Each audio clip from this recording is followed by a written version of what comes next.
8వ అవతారం. ఇక 9వ అవతారం శ్రీకృష్ణ పరమాత్మ యొక్క అవతారం, పరిపూర్ణావతారము అంటారు.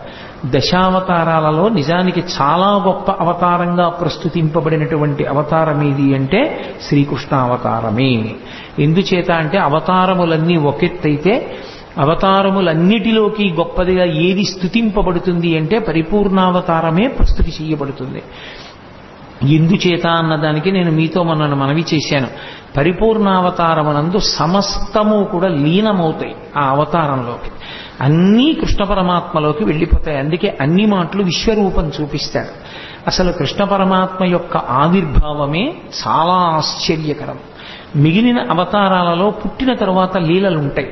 కానీ శ్రీకృష్ణ పరమాత్మ అవతారంలో అసలు ఆయన పుట్టడమే ఒక లీల. లీల అన్న మాటని కొంచెం జాగ్రత్తగా అర్థం చేసుకోవాలి. లీల అంటే కర్మ చేయడం వల్ల వచ్చినటువంటి ఫలితాన్ని అనుభవించడం కోసం వచ్చినటువంటి ఒక సంఘటన కాదు. పరమేశ్వరుడు తనంత తాను కల్పించుకుని లోకానికి ఒక పాఠం నేర్పడం కోసమని చేసినటువంటి క్రియ. అంటే మీకు నేను ఒక ఉదాహరణ చెప్పాలి అంటే, నేను ఇవాళ మీ ముందు ఇలా మెళ్ళో పూలదండ వేసుకుని కూర్చోవడానికి శాస్త్రంలో గతంలో నేను చేసిన కర్మ ఏదో ఫలితంగా ఉంటుంది. కాబట్టి నాకు ఇవాళ ఈ విషయం మీద ప్రసంగించడానికి పరమేశ్వరుడు ఒక అధికారం ఇస్తాడు. అలా ఇప్పుడు కోటేశ్వరరావు గారు లీల చేశారండి అనకూడదు. లీల ఉండదు. గతంలో చేసుకున్న పాపపుణ్యములను బట్టి నేను ఇప్పుడు ఈ పని చేస్తున్నాను. నాకు ఏదో మోకాలు నిప్పెట్టింది అనుకోండి, గతంలో ఎప్పుడో ఏదో చేసిన పాపం ఉంది, దానికి పరమేశ్వరుడు ఇప్పుడు మోకాలు నిప్పెట్టేటట్టుగా చేసి ఆ పాపాన్ని తీసేస్తాడు.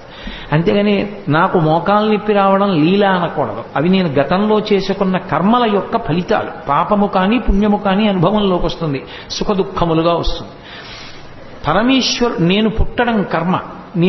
నేను ఒక మనుష్యునిగా పుట్టాను అంటే గత జన్మలో చేసుకున్న కర్మను అనుసరించి పరమేశ్వరుడు నాకు మనుష్య జన్మనిస్తాడు.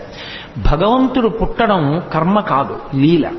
ఎందుచేత అంటే లోకోద్ధరణ కొరకు శరీరమును తీసుకోవలసిన అవసరం లేని పరమాత్మ శరీరాన్ని స్వీకరిస్తాడు. ఆయన కృష్ణ పరమాత్మ యొక్క జననమే ఒక లీల. ఎందుచేత అంటే రామావతారంలో ఆయన ఎక్కడా చతుర్భుజుడై శంఖచక్ర గదా పద్మములతో కనపడలేదు పుట్టినప్పుడు. కానీ కృష్ణావతారంలో అలా కాదు. అసలు గర్భస్థమైనటువంటి కృష్ణ పరమాత్మని స్తోత్రం చేయడానికి దేవతలందరూ వెళ్ళారు. పైగా అసలు కృష్ణ పరమాత్మ పుడుతున్నాడన్న విషయం, ఆ 8వ గర్భానికి కంసుడు చచ్చిపోతాడన్న విషయం 8 గర్భాల ముందు లోక విదితం. కంసుడు అక్కర్లేని పనిని ఒకదాన్ని స్వీకరించాడు. దేవకీదేవికి వసుదేవుడితో వివాహమై వాళ్ళిద్దరూ బయలుదేరినప్పుడు తగుదునమ్మా అని చెల్లెల మీద ప్రేమతో రథానికి సారథ్యం చేస్తానని పగ్గాలు పట్టుకుని బయలుదేరాడు. రథం వెళ్ళిపోతోంది. అశరీరవాణి పలికింది, ఒరే నువ్వు ఎంతో సంతోషంగా ఈమెని తీసుకెడుతున్నావు, కానీ ఈమె యొక్క కడుపున 8వ వాడుగా ఎవడు జన్మిస్తాడో వాడి చేతిలో నువ్వు మరణిస్తావు. అంటే అందరికీ తెలుసు 8వ గర్భంలో పుట్టేవాడే కంసుని మరణానికి కారకుడవుతాడు అని. అందుకే చెల్లెల్ని చంపైపోయాడు కూడా కంసుడు. సరే, కథ నడిచింది. తర్వాత 8వ గర్భం కదా అన్నాడు.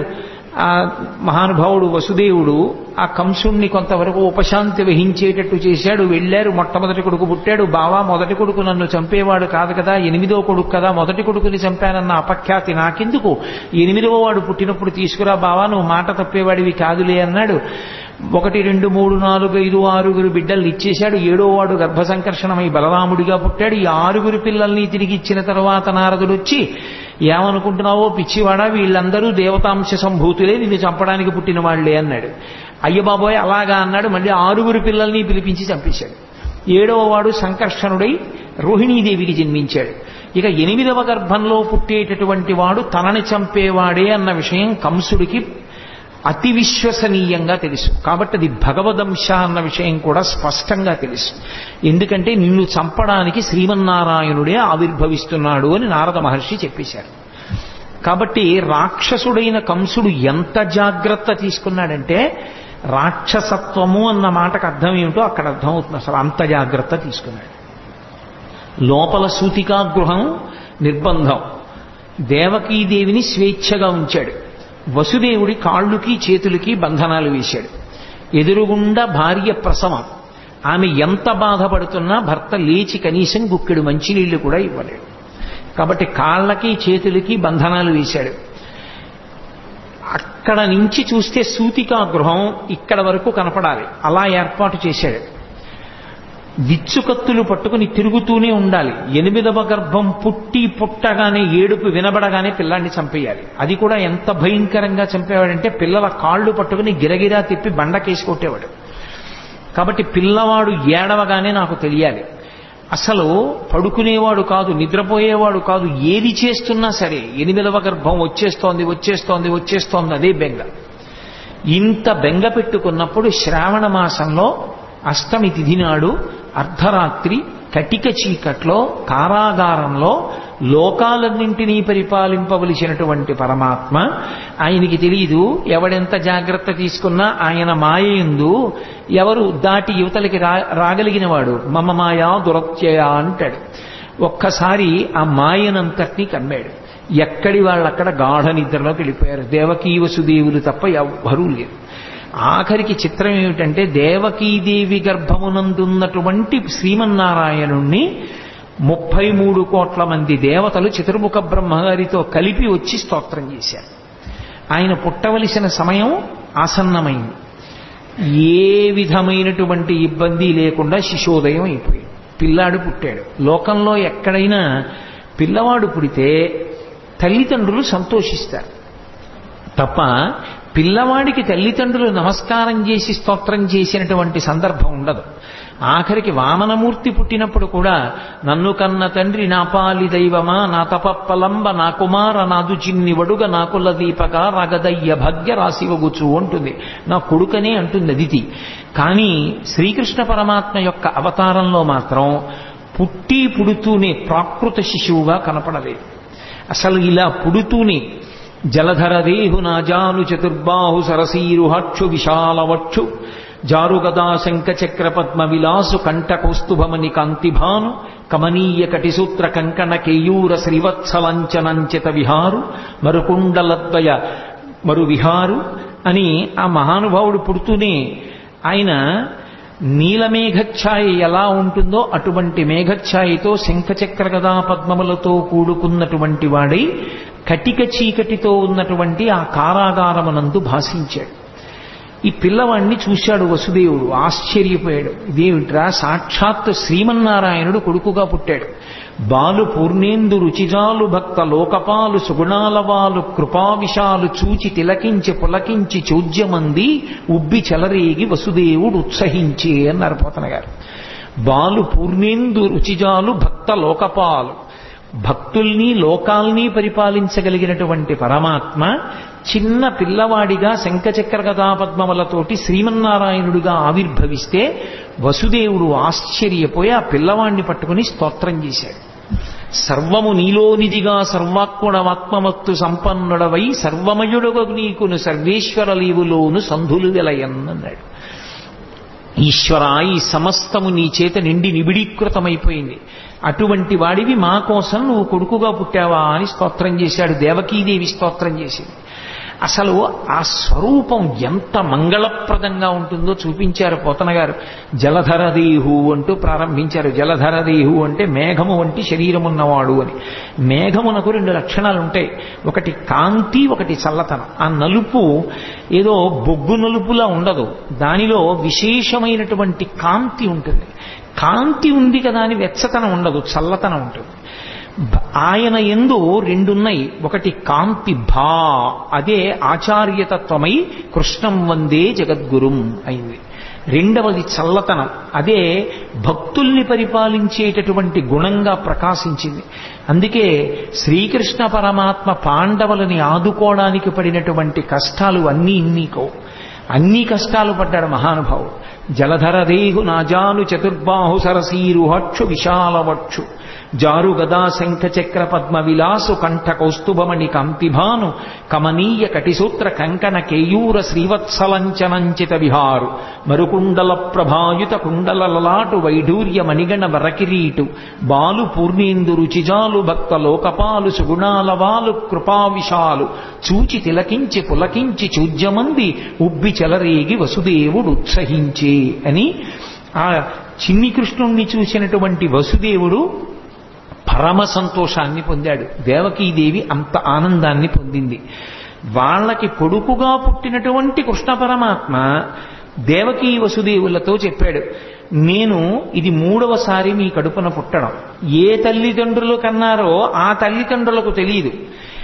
ఏ పిల్లవాడు పుట్టాడో ఆయన తల్లిదండ్రులతో చెప్తున్నాడు. ఇది లోకంలో ఎక్కడా జరగదు. అంత విచిత్రమైనటువంటి లీల. తల్లిదండ్రులు ఎక్కడైనా మా కొడుకని వాళ్ళకి తెలుస్తుంది. పిల్లవాడికి నేను వీళ్ళ బిడ్డన్నన్న విషయం కూడా వాడికి తెలియదు. వాడిని నిజంగా పొత్తిళ్లలోనే ఇంకోళ్ళు తీసుకెళ్లి పెంచారనుకోండి, ఎవరు పెంచారో వాళ్లే తల్లిదండ్రులు అనుకుంటాడు వాడు. అటువంటిది ఈ చిన్ని కృష్ణుడు దేవకీ వసుదేవులకు చెప్పాడు. ఎందుకని? పరమాత్మ స్వరూపం గనక. నేను 3వసారి మీ కడుపున పుట్టాను. ఒకసారి ఈయన పేరు కృష్ణి, నీ పేరు కృష్ణి దేవకీదేవి, ఆయన పేరు సుతపుడు వసుదేవుడు. మీ ఇద్దరు నా గురించి 12,000 దివ్య సంవత్సరములు తపస్సు చేశారు. నేను మీకు ప్రత్యక్షమయ్యాను. ఏం కావాలని అడిగాను. నీలాంటి కొడుకు కావాలన్నారు. మీరు మోక్షం అడగలేదు. నాలాంటి కొడుకు నేను తప్ప ఇంకొకడు లేడు. అందుకని నేనే మీ కడుపున 3 మార్లు పుడతానని వరమిచ్చాను. ఆ జన్మలో మీకు పృష్ణి గర్భుడు అన్న పేరుతో పుట్టాను. వేరొకసారి మీరు మరిచిపోయినా నేను మర్చిపోలేదు. మీరు కశ్యప ప్రజాపతి అదితిగా ఉండగా వామనమూర్తిగా పుట్టాను. 3వ మాట ఇదే చిట్ట చివరిసారి మీ కడుపున నేను పుట్టడం. ఇది 3వసారి పుట్టాను. ఈ జన్మలో నా పేరు శ్రీకృష్ణుడు అని పిలుస్తారు. మీరిద్దరూ దేవకీ వసుదేవులని పిలవబడ్డారు.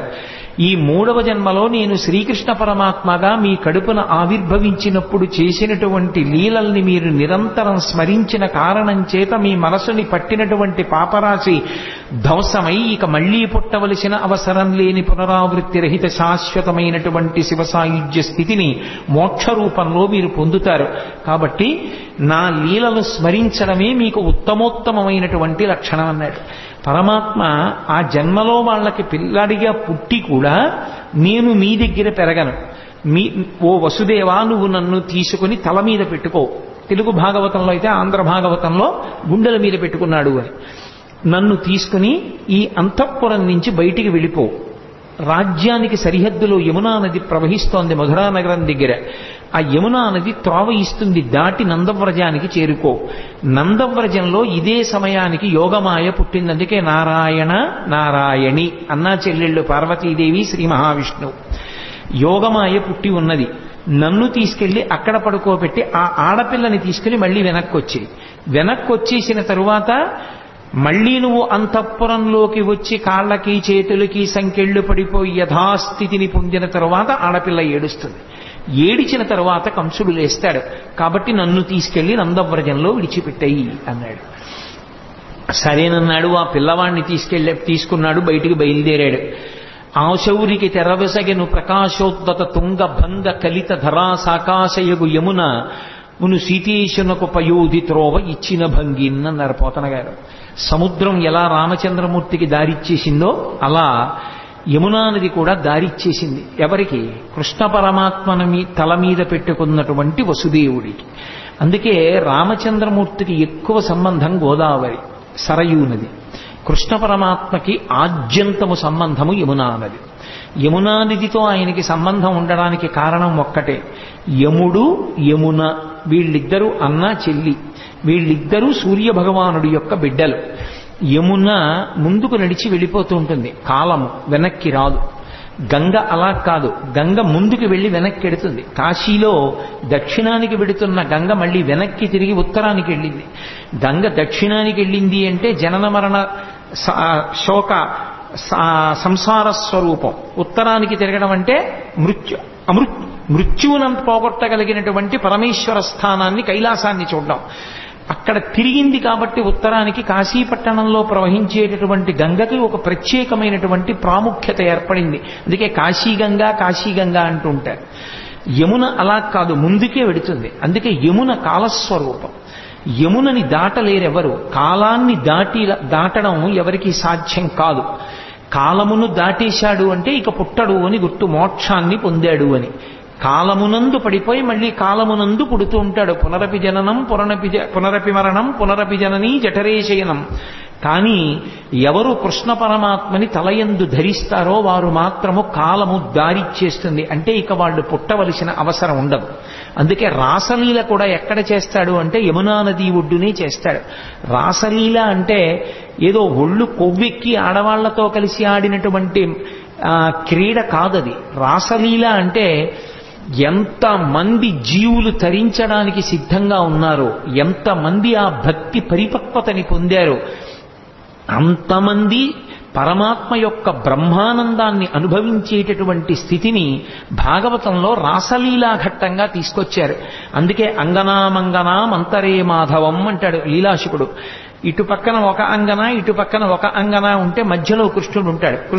కృష్ణుడికి మధ్యలో అంగన ఉంటుంది. అంటే ఎంతమంది జీవులు బ్రహ్మానంద స్థితిలో ఉంటారో అంతమందిని బ్రహ్మానంద స్థితిలో పరమేశ్వరుణ్ణి అనుభవిస్తూ ఉంటారు. ఆ స్థితిని ఆవిష్కరించేటటువంటి అద్భుత ప్రక్రియ రాసలీల. అది కాలాతీత స్థితిని చూపిస్తుంది. కాబట్టి యమున ఒడ్డునే చేస్తాడు కృష్ణ పరమాత్మ. అంతటి మహానుభావుడు. అదే ఆయనలో ఉన్నటువంటి మెరుపు. అందుకే కృష్ణుని యొక్క లీలలను అర్థమై తెలుసుకుంటే జ్ఞానము కలుగుతుంది. ఒకవేళ వాటి లోపల ఉన్న విశేషం తెలియకపోయినా పరమభక్తితో కృష్ణలీలల్ని విన్నంత మాత్రం చేత ఒక లక్షణం కలుగుతుంది. అది మీరు తెలిసి వినండి, తెలియక వినండి. మీరు మనసు మాత్రం ఆర్ద్రతతో సంస్కారవంతంగా భక్తితో ఆ లీలల్ని వింటే, కృష్ణ పరమాత్మ యొక్క స్పర్శ మనసుకి తగిలితే, ఆయన తగలగానే పాపమంతా కూడా తొలగిపోతుంది. అందుకే కృష్ణలీలల్ని ఎందుకంత గొప్పగా చెప్పుకుంటారు లోకంలో అంటే, కృష్ణలీలలు మనసుకి తగిలితే, మనసుకి కృష్ణుడితో సంపర్కం ఏర్పడితే అది పాప దాహకత్వానికి కారణమవుతుంది. అందుకు మహానుభావుడు అన్ని లీలలు చేశాడు. అది ద్వాపర యుగంలో జరిగింది. కలియుగంలోకి వచ్చేటప్పటికి భాగవతం పేరుతో వాటిని వింటాం. అందులో ప్రధానమైనటువంటివి జారలీల, చోరలీల. మీరు చూడండి, జారలీల అంటే సాధారణంగా ఎప్పుడు స్మరిస్తారంటే రాత్రి వేళ స్మరిస్తారు. ఏదో కృష్ణుడు ఇంతమంది గోపికలతో తిరిగాడని. చోరలీల అంటే తెల్లవారగానే స్మరిస్తారు. ఏదో పక్కింట్లో లేకపోతే పక్క సందులో కుక్కలు ఎక్కువ మురిగాయి అనుకోండి, ఏమిటి రాత్రి కుక్కలు అన్ని మురిగాయి, ఏమైనా దొంగతనం జరిగిందా అంటారు. చోరలీల తెల్లవారుజామున స్మరింపబడుతుంది, జారలీల రాత్రి స్మరింపబడుతుంది. నిందాపూర్వకంగానైనా సరే కృష్ణుడు రాసలీల చేశాడు అని రాత్రి స్మరించిన, నిందాపూర్వకంగానైనా సరే కృష్ణుడు దొంగతనం చేశాడని ఉదయం వేళ స్మరించిన, రాబోయే కలియుగంలో జారత్వము చోరత్వము ఈ రెండిటి గురించే ఎక్కువ మంది చదువుకుంటారు, ఎక్కువ మంది మాట్లాడుకుంటారు. తెల్లవారి లేచి పేపర్ తీస్తే ఏముంటుంది? ఎవడు ఎత్తుకుపోయాడు, ఎవడు చట్టాన్ని పాడు చేశాడు, ఈ విషయాలే ఉంటాయి. దొంగతనాలు కావేమిటి అవన్నీ? అవి చదువుకుంటే పాపం. కనీసం దాని మీద అనురక్తి కొద్దీ కృష్ణుడి యొక్క చోరలీల చెప్పుకుంటే, కృష్ణుడు చేసిన దొంగతనమని మాట్లాడినా సరే అది మోక్షానికి కారణం. రాత్రి జారలీల మాట్లాడుకుంటే కృష్ణుడు జారుడన్నా సరే ఆయనకేం బెంగలేదు. కానీ కృష్ణ అన్న మాట ఎత్తారు కాబట్టి అది పాపాన్ని దహింపచేస్తుంది. అందుకే అసలు ఆయన పేరే కృష్ణ. కృష్ణ అంటే నిరతిశయ ఆనంద స్వరూపుడు అని అర్థం. అది నిరతిశయ ఆనందం. ఆ ఆనందంలో ఇంకా ఎక్కడా కూడా దుఃఖ స్పర్శ అనేటటువంటిది ఉండదు. అంత మహాద్భుతమైనటువంటి అవతారం శ్రీకృష్ణావతారం. అటువంటి శ్రీకృష్ణావతారం యమునా నదితో ఎక్కువగా సంబంధాన్ని కలిగి ఉంటుంది. అందుకే మళ్ళీ ఒకసారి వెనక్కి రండి. వసుదేవుడు చెప్తే ఆ కృష్ణ పరమాత్మని తల మీద పెట్టుకుని వసుదేవుడు బయలుదేరి వెడుతుంటే యమున దారిచ్చింది. యమున దారిచ్చింది అన్న మాటకు అర్థం ఏంటంటే కాలము దారి విడిచిపెట్టేసింది అని. ఎవరికి కృష్ణుడు తల మీద ఉంటాడో వాడికి కాలము దారి విడిచిపెడుతుంది. నందవ్రజానికి వెళ్ళాడు. ఏమి ఎందుకు ఉండకూడదు మధురానగరంలో? మధురానగరంలో కృష్ణుడు ఉండడు. ఎంతకాలం ఉండడు?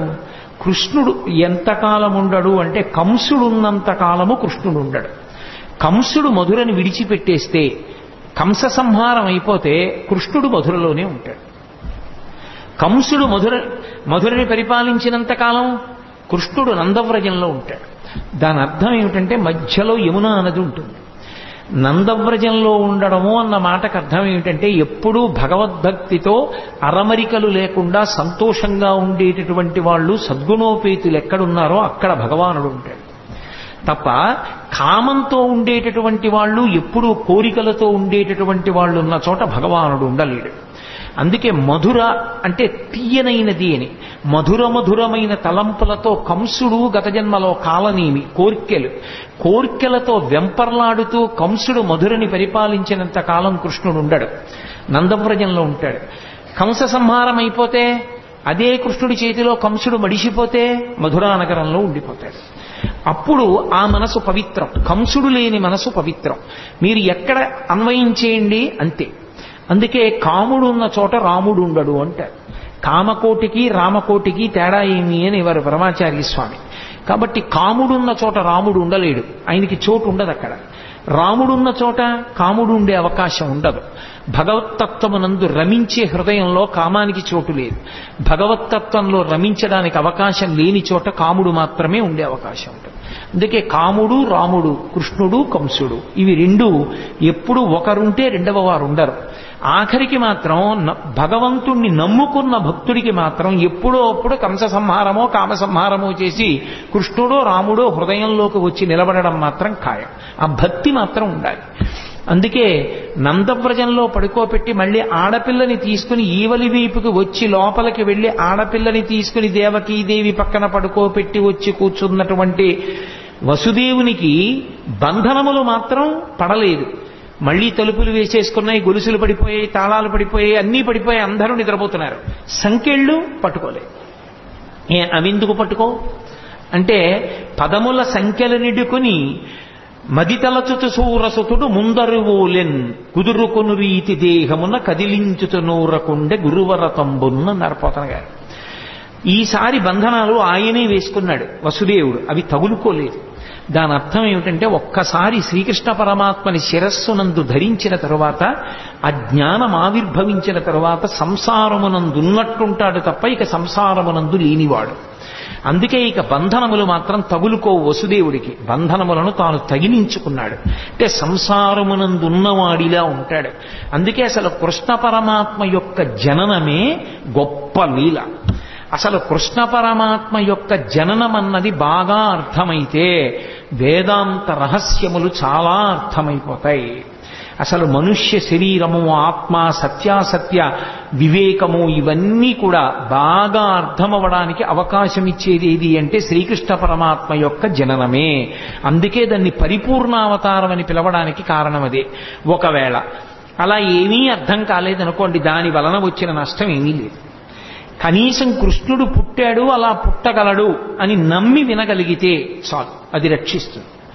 కృష్ణుడు పుట్టాడు, పిల్ల ఏడిచింది, కంసుడు లేచాడు, పరిగెత్తుకెళ్ళాడు, అన్న శమింపుమన్న తగదల్లుడు కాటిది మెనకోడలవు మన్నన చేయు మన్న విను మానిని చంపుట రాచపాడి కాదన్న సుకీర్తివై మనగదన్న మహాత్ములు పోవుత్రోవు పోవన్న భవత్ సహోదరి కదన్న నిను శరణంబు వేడదన్నని ఏడిచింది దేవకీదేవి.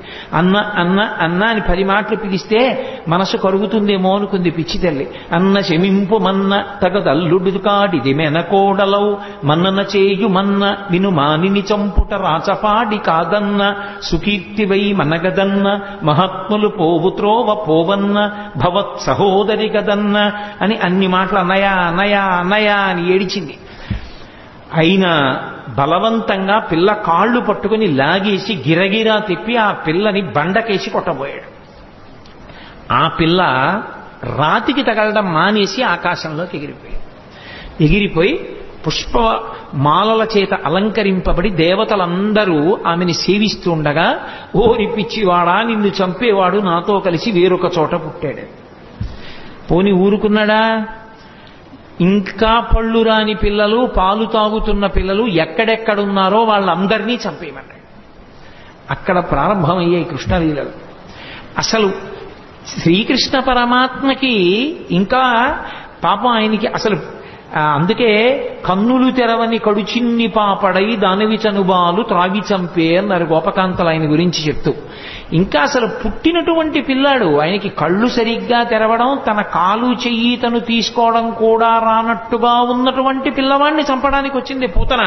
సిరిమమ్ముం బ్రతకంగ చూచటకొనై శృంగార వేషంబుతో నరుదే నోపునటంచు గోపికలు చిక్పల్రాక మోహించి తత్పరలై చూడ లతంగిపోయి కనియన్ పర్యంక మధ్యంబునన్ భరు భస్మానుల తేజు దుర్జన వధ ప్రారంభకొండింబకొన్ అంటారు పోతన గారు. ఇంకా బూది కప్పిన నిప్పులా ఏమీ తెలియని వాళ్ళ పడుకొని ఉన్నటువంటి చిన్ని కృష్ణుణ్ణి చూసింది పూతన. లక్ష్మీదేవిలా వేషం కట్టింది చంపేస్తానని. తీరా లోపలికి వెళ్ళింది.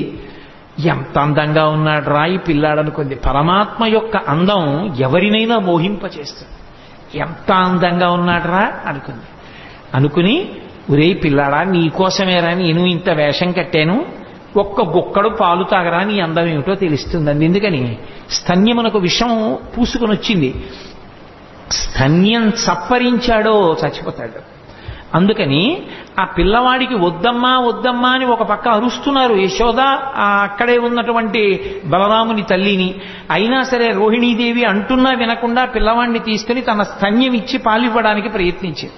ఆయనకి తెలియదు, ఎంత పసిపిల్లవాడి రూపంలో ఇంకా కళ్ళు విప్పడం కూడా చేత కానటువంటి వాడిగా ఉన్నప్పటికీ వచ్చినదెవరో, ఎందుకు ఎత్తుకుందో, ఎందుకు పాలిస్తోందో ఆయనకి తెలియదు.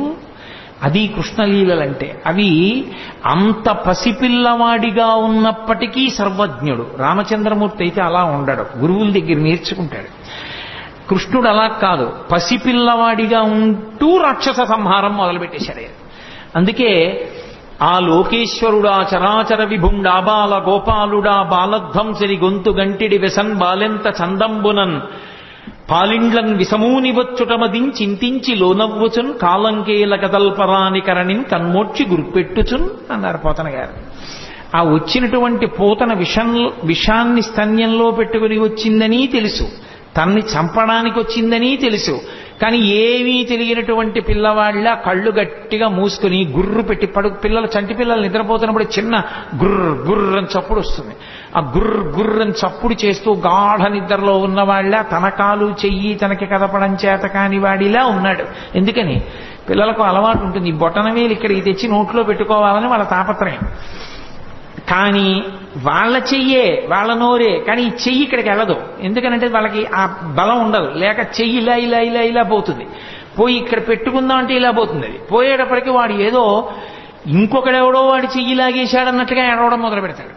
కాలంగేల కదల్పరాని కరణిన్ కన్మోడ్చి గుర్పెట్టుచున్. తన కాలు చెయ్యి తనకి సక్రమంగా కదపడం చేత కాని పిల్లవాడు ఎలా ఏడుస్తాడో అలా అంతామాయకంగా ఉన్నవాడు ఇలా నిద్రపోతున్నప్పటికీ కూడా తనకి పాలివ్వడానికి వచ్చినటువంటి పూతనా స్తన్యముల యందు విషం పెట్టుకుని వచ్చిందని తెలుసుకున్నటువంటి పరిపూర్ణ జ్ఞానము కలిగినటువంటి కృష్ణ పరమాత్మ అక్కడ పక్క మీద అలా పడుకుని నిద్రపోతుంటే ఏమీ తెలియని దానిలా వచ్చి ఎత్తుకుని పాలివ్వడం మొదలుపెట్టింది. నిజంగా ఆ చిన్ని కృష్ణుని యొక్క మూర్తి మన మనస్సు మీద ముద్రపడాలని పోతన గారి తాపత్రయం. ఎంత లైవ్ టెలికాస్ట్ ఆయన ప్రసారం చేశారు. శాబ్దిక ప్రత్యక్ష ప్రసారం భాగవతం. మేల్కొన్న తెలగున మెర్లన కరువిచ్చి క్రిగంట చూచుచు గిదిసి నీల్గి ఆవులించుచు చేతుల అకసంబున జాచి యొదిగిలియ కన్న యోజనూది బిగిచన్ను కబకేల కబళించి పీడించి గొక్క గొక్కకు గుటుకు గుటుకు మనుచు ఒక రెండు గుక్కలను విధ ప్రాణముల సైతము మేనిలో సత్వమెల్ల త్రావెనదియును గుండెలు తల్లడిల్ల ఇతర బాలుర క్రియవాడ వీవు కావు చన్ను విడువుము విడువుము చాలుననుచు. ఆ పిల్లవాడు చిన్ని కృష్ణుడు నిద్రలేచినటువంటి సందర్భాన్ని అంత హృద్యంగా వర్ణించారు. బాగా నిద్రపోతున్న పెద్దవాడిని వెళ్ళి లేపామనుకోండి, బుద్ధుందా లేదా, ఎందుకు అలా లేపుతామని కోప్పడతాడు. పసిపిల్లలు అలా కాదు, బాగా నిద్రపోతున్నా వీడు పొద్దున్న ఎప్పుడో 7ంటికి పాలు తాగాడు, కానీ ఇవాళ ఏమిటి ఇలా గుర్రు పెట్టి నిద్రపోతున్నాడు, వీడు 9 అయిపోయింది, పిల్లాడికి ఆకలేస్తుందని అమ్మ లేపేస్తుంది.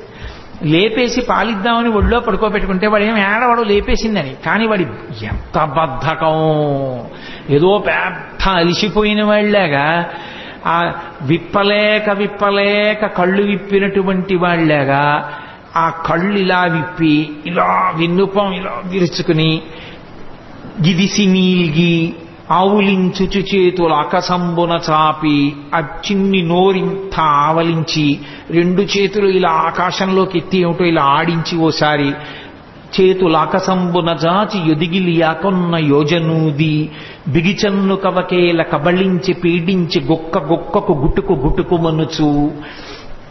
పోతన గారికి వినపడింది ఆ గుటుక్కుమన్న చప్పుడు కూడా.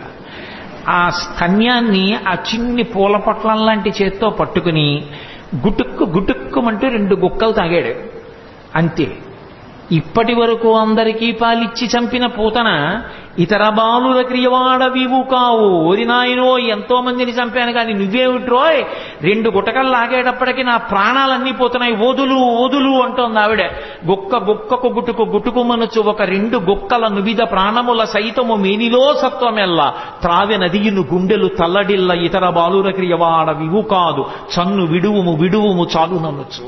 చాలు వదిలేరా అని ఆవిడంటుంది. పట్టి విడవరాదు నా చెయ్యి అని ఆయన వదిలిపెడతాడా? ఆయన విడిచిపెట్టలేదు. ఆఖరికి ఆ శరీరం 13 కిలోమీటర్ల దూరం పడిపోయింది పూతన.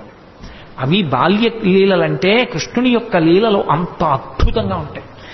ఏమీ ఎరగని వాళ్ళ పూతన శరీరం మీద పడి ఏడుస్తూ ఆడుకుంటున్నాడు. పాపం 13 కిలోమీటర్ల శరీరం దాని మీద ఎక్కి పెరిగెత్తింది ఆ పిచ్చి తల్లి యశోదాదేవి. ఆ గోపాలబాలురు గోపకాంతలు ఇంతమంది వెతికారు. నేలంగూలిన మీటి పెన్నురముపై నిర్భీతి క్రీడించు ఓ బాలారమ్మని మూపు చేర్చుకొని సంస్పర్శించి ఆరార్చుచున్ గోలాంగూలము తిప్పి గోరజములంజల్లించి గోమూత్రముంజల్లి తద్బాలాంగంబుల గోమయంబలదిరా 12 నామంబులన్. ఎక్కడ పిల్లవాడు బెంగపెట్టేసుకున్నాడో, ఎక్కడ భయపడిపోయాడో, ఇంత పెద్ద శరీరం మీద పడిపోయాడని పాపం ఆ పిచ్చి తల్లి యశోద గోపకాంతలు ఆయన్ని పగపగబా తీసుకెళ్లి ఓ ఆవు దగ్గరికి తీసుకెళ్లి దాని వెనకాతల కూర్చోబెట్టి తోక దాని ఆయన చుట్టూ తిప్పి ఆ పేడ తీసుకొచ్చి ఆవు మూత్రం తీసుకొచ్చి ఆయన 12 అవయవాల మీద పెట్టి ఏదో శిరస్సును కేశవుడు రక్షించుగాక, హృదయమును గోవిందుడు రక్షించుగాక, మోకాళ్లను అదోక్షజుడు రక్షించుగాక, ఆయన 12 నామాలతోటే ఆయనకి రక్ష పెట్టారు. ఏమీ తెలియని వాళ్ళలాగా నిజంగా అమాయకంగా ఉన్న వాళ్ళలాగే ఆయన అమ్మతోటి అంతరక్ష పెట్టించుకున్నాడు. చిత్రం ఏమిటంటే 2 గుక్కలు తాగినందుకు గాను ఆ వసుదేవుడు మధురానగరం నుంచి తిరిగొస్తూ ఇంత పెద్ద శరీరం అడ్డంగా పడిపోయింది ఏమిటని పెద్ద పెద్ద కట్టె పుల్లలు ఇంధనాలు తీసుకొచ్చి దాని మీద పడేసి అగ్నిహోత్ర సంస్కారం చేసి వాసన వస్తుందని ఉత్తరీయ ముక్కుకు అడ్డం పెట్టుకుని వెళ్ళిపోతున్నారు. రగిలి పొగులు మగువ దేహము నుండి అగరు పరిమళముల పగలు వెడలే దేహకల్మషములు శ్రీహరిముఖమున త్రావబడుట చేసి భూవరేణ్య అంటారు పోతన గారు. 2 గుక్కలలో నేను నాది అన్న అహంకార మమకారాలన్నీ తాగేశాడు కాబట్టి ఆమె శరీరమునందు ఏ కల్మషం లేదు. అందుకే ఆమె శరీరం కాలిపోతుంటే అగరవత్తులు కాలిపోతున్న సువాసనలు వచ్చాయి. కన్న తల్లి ఏ స్థితి పొందుతుందో అటువంటి స్థితి పూతన పొందేసింది. దీని లోపల ఉన్నటువంటి తత్వం అర్థం అవ్వచ్చు, అర్థం కాకపోవచ్చు. కానీ చిన్ని కృష్ణుడు పాలు తాగి పూతనా సంహారం చేసినటువంటి సందర్భాన్ని వింటున్నప్పుడు మనసు రమించి ఆ చిన్ని కృష్ణుడి మీద హత్తుకుందనుకోండి చాలు, ఆ కృష్ణ పాద స్పర్శ చాలు సమస్త పాపములను తొలగతోస్తుంది. అంత శక్తివంతము. అందుకే అసలు పెద్దవాడైపోయినటువంటి కృష్ణ పరమాత్మ చేసినటువంటి లీలల గురించి చెప్పుకున్న కన్నా శ్రీకృష్ణుని యొక్క బాల్యలీలల గురించి చెప్పుకున్నట్టుగా చెప్పుకోరు పెద్దవాడి లీలలు. ఎందుచేత అంటే పెద్దవాడైపోయిన కృష్ణుని యొక్క లీలలు చాలా గంభీరంగా ఉంటాయి. చిన్ని కృష్ణుడిగా చేసినటువంటి లీలలు హృద్యంగా ఉంటాయి, ఆకర్షణీయంగా ఉంటాయి, ఆ బాలగోపాలాన్ని ఆకర్షిస్తాయి.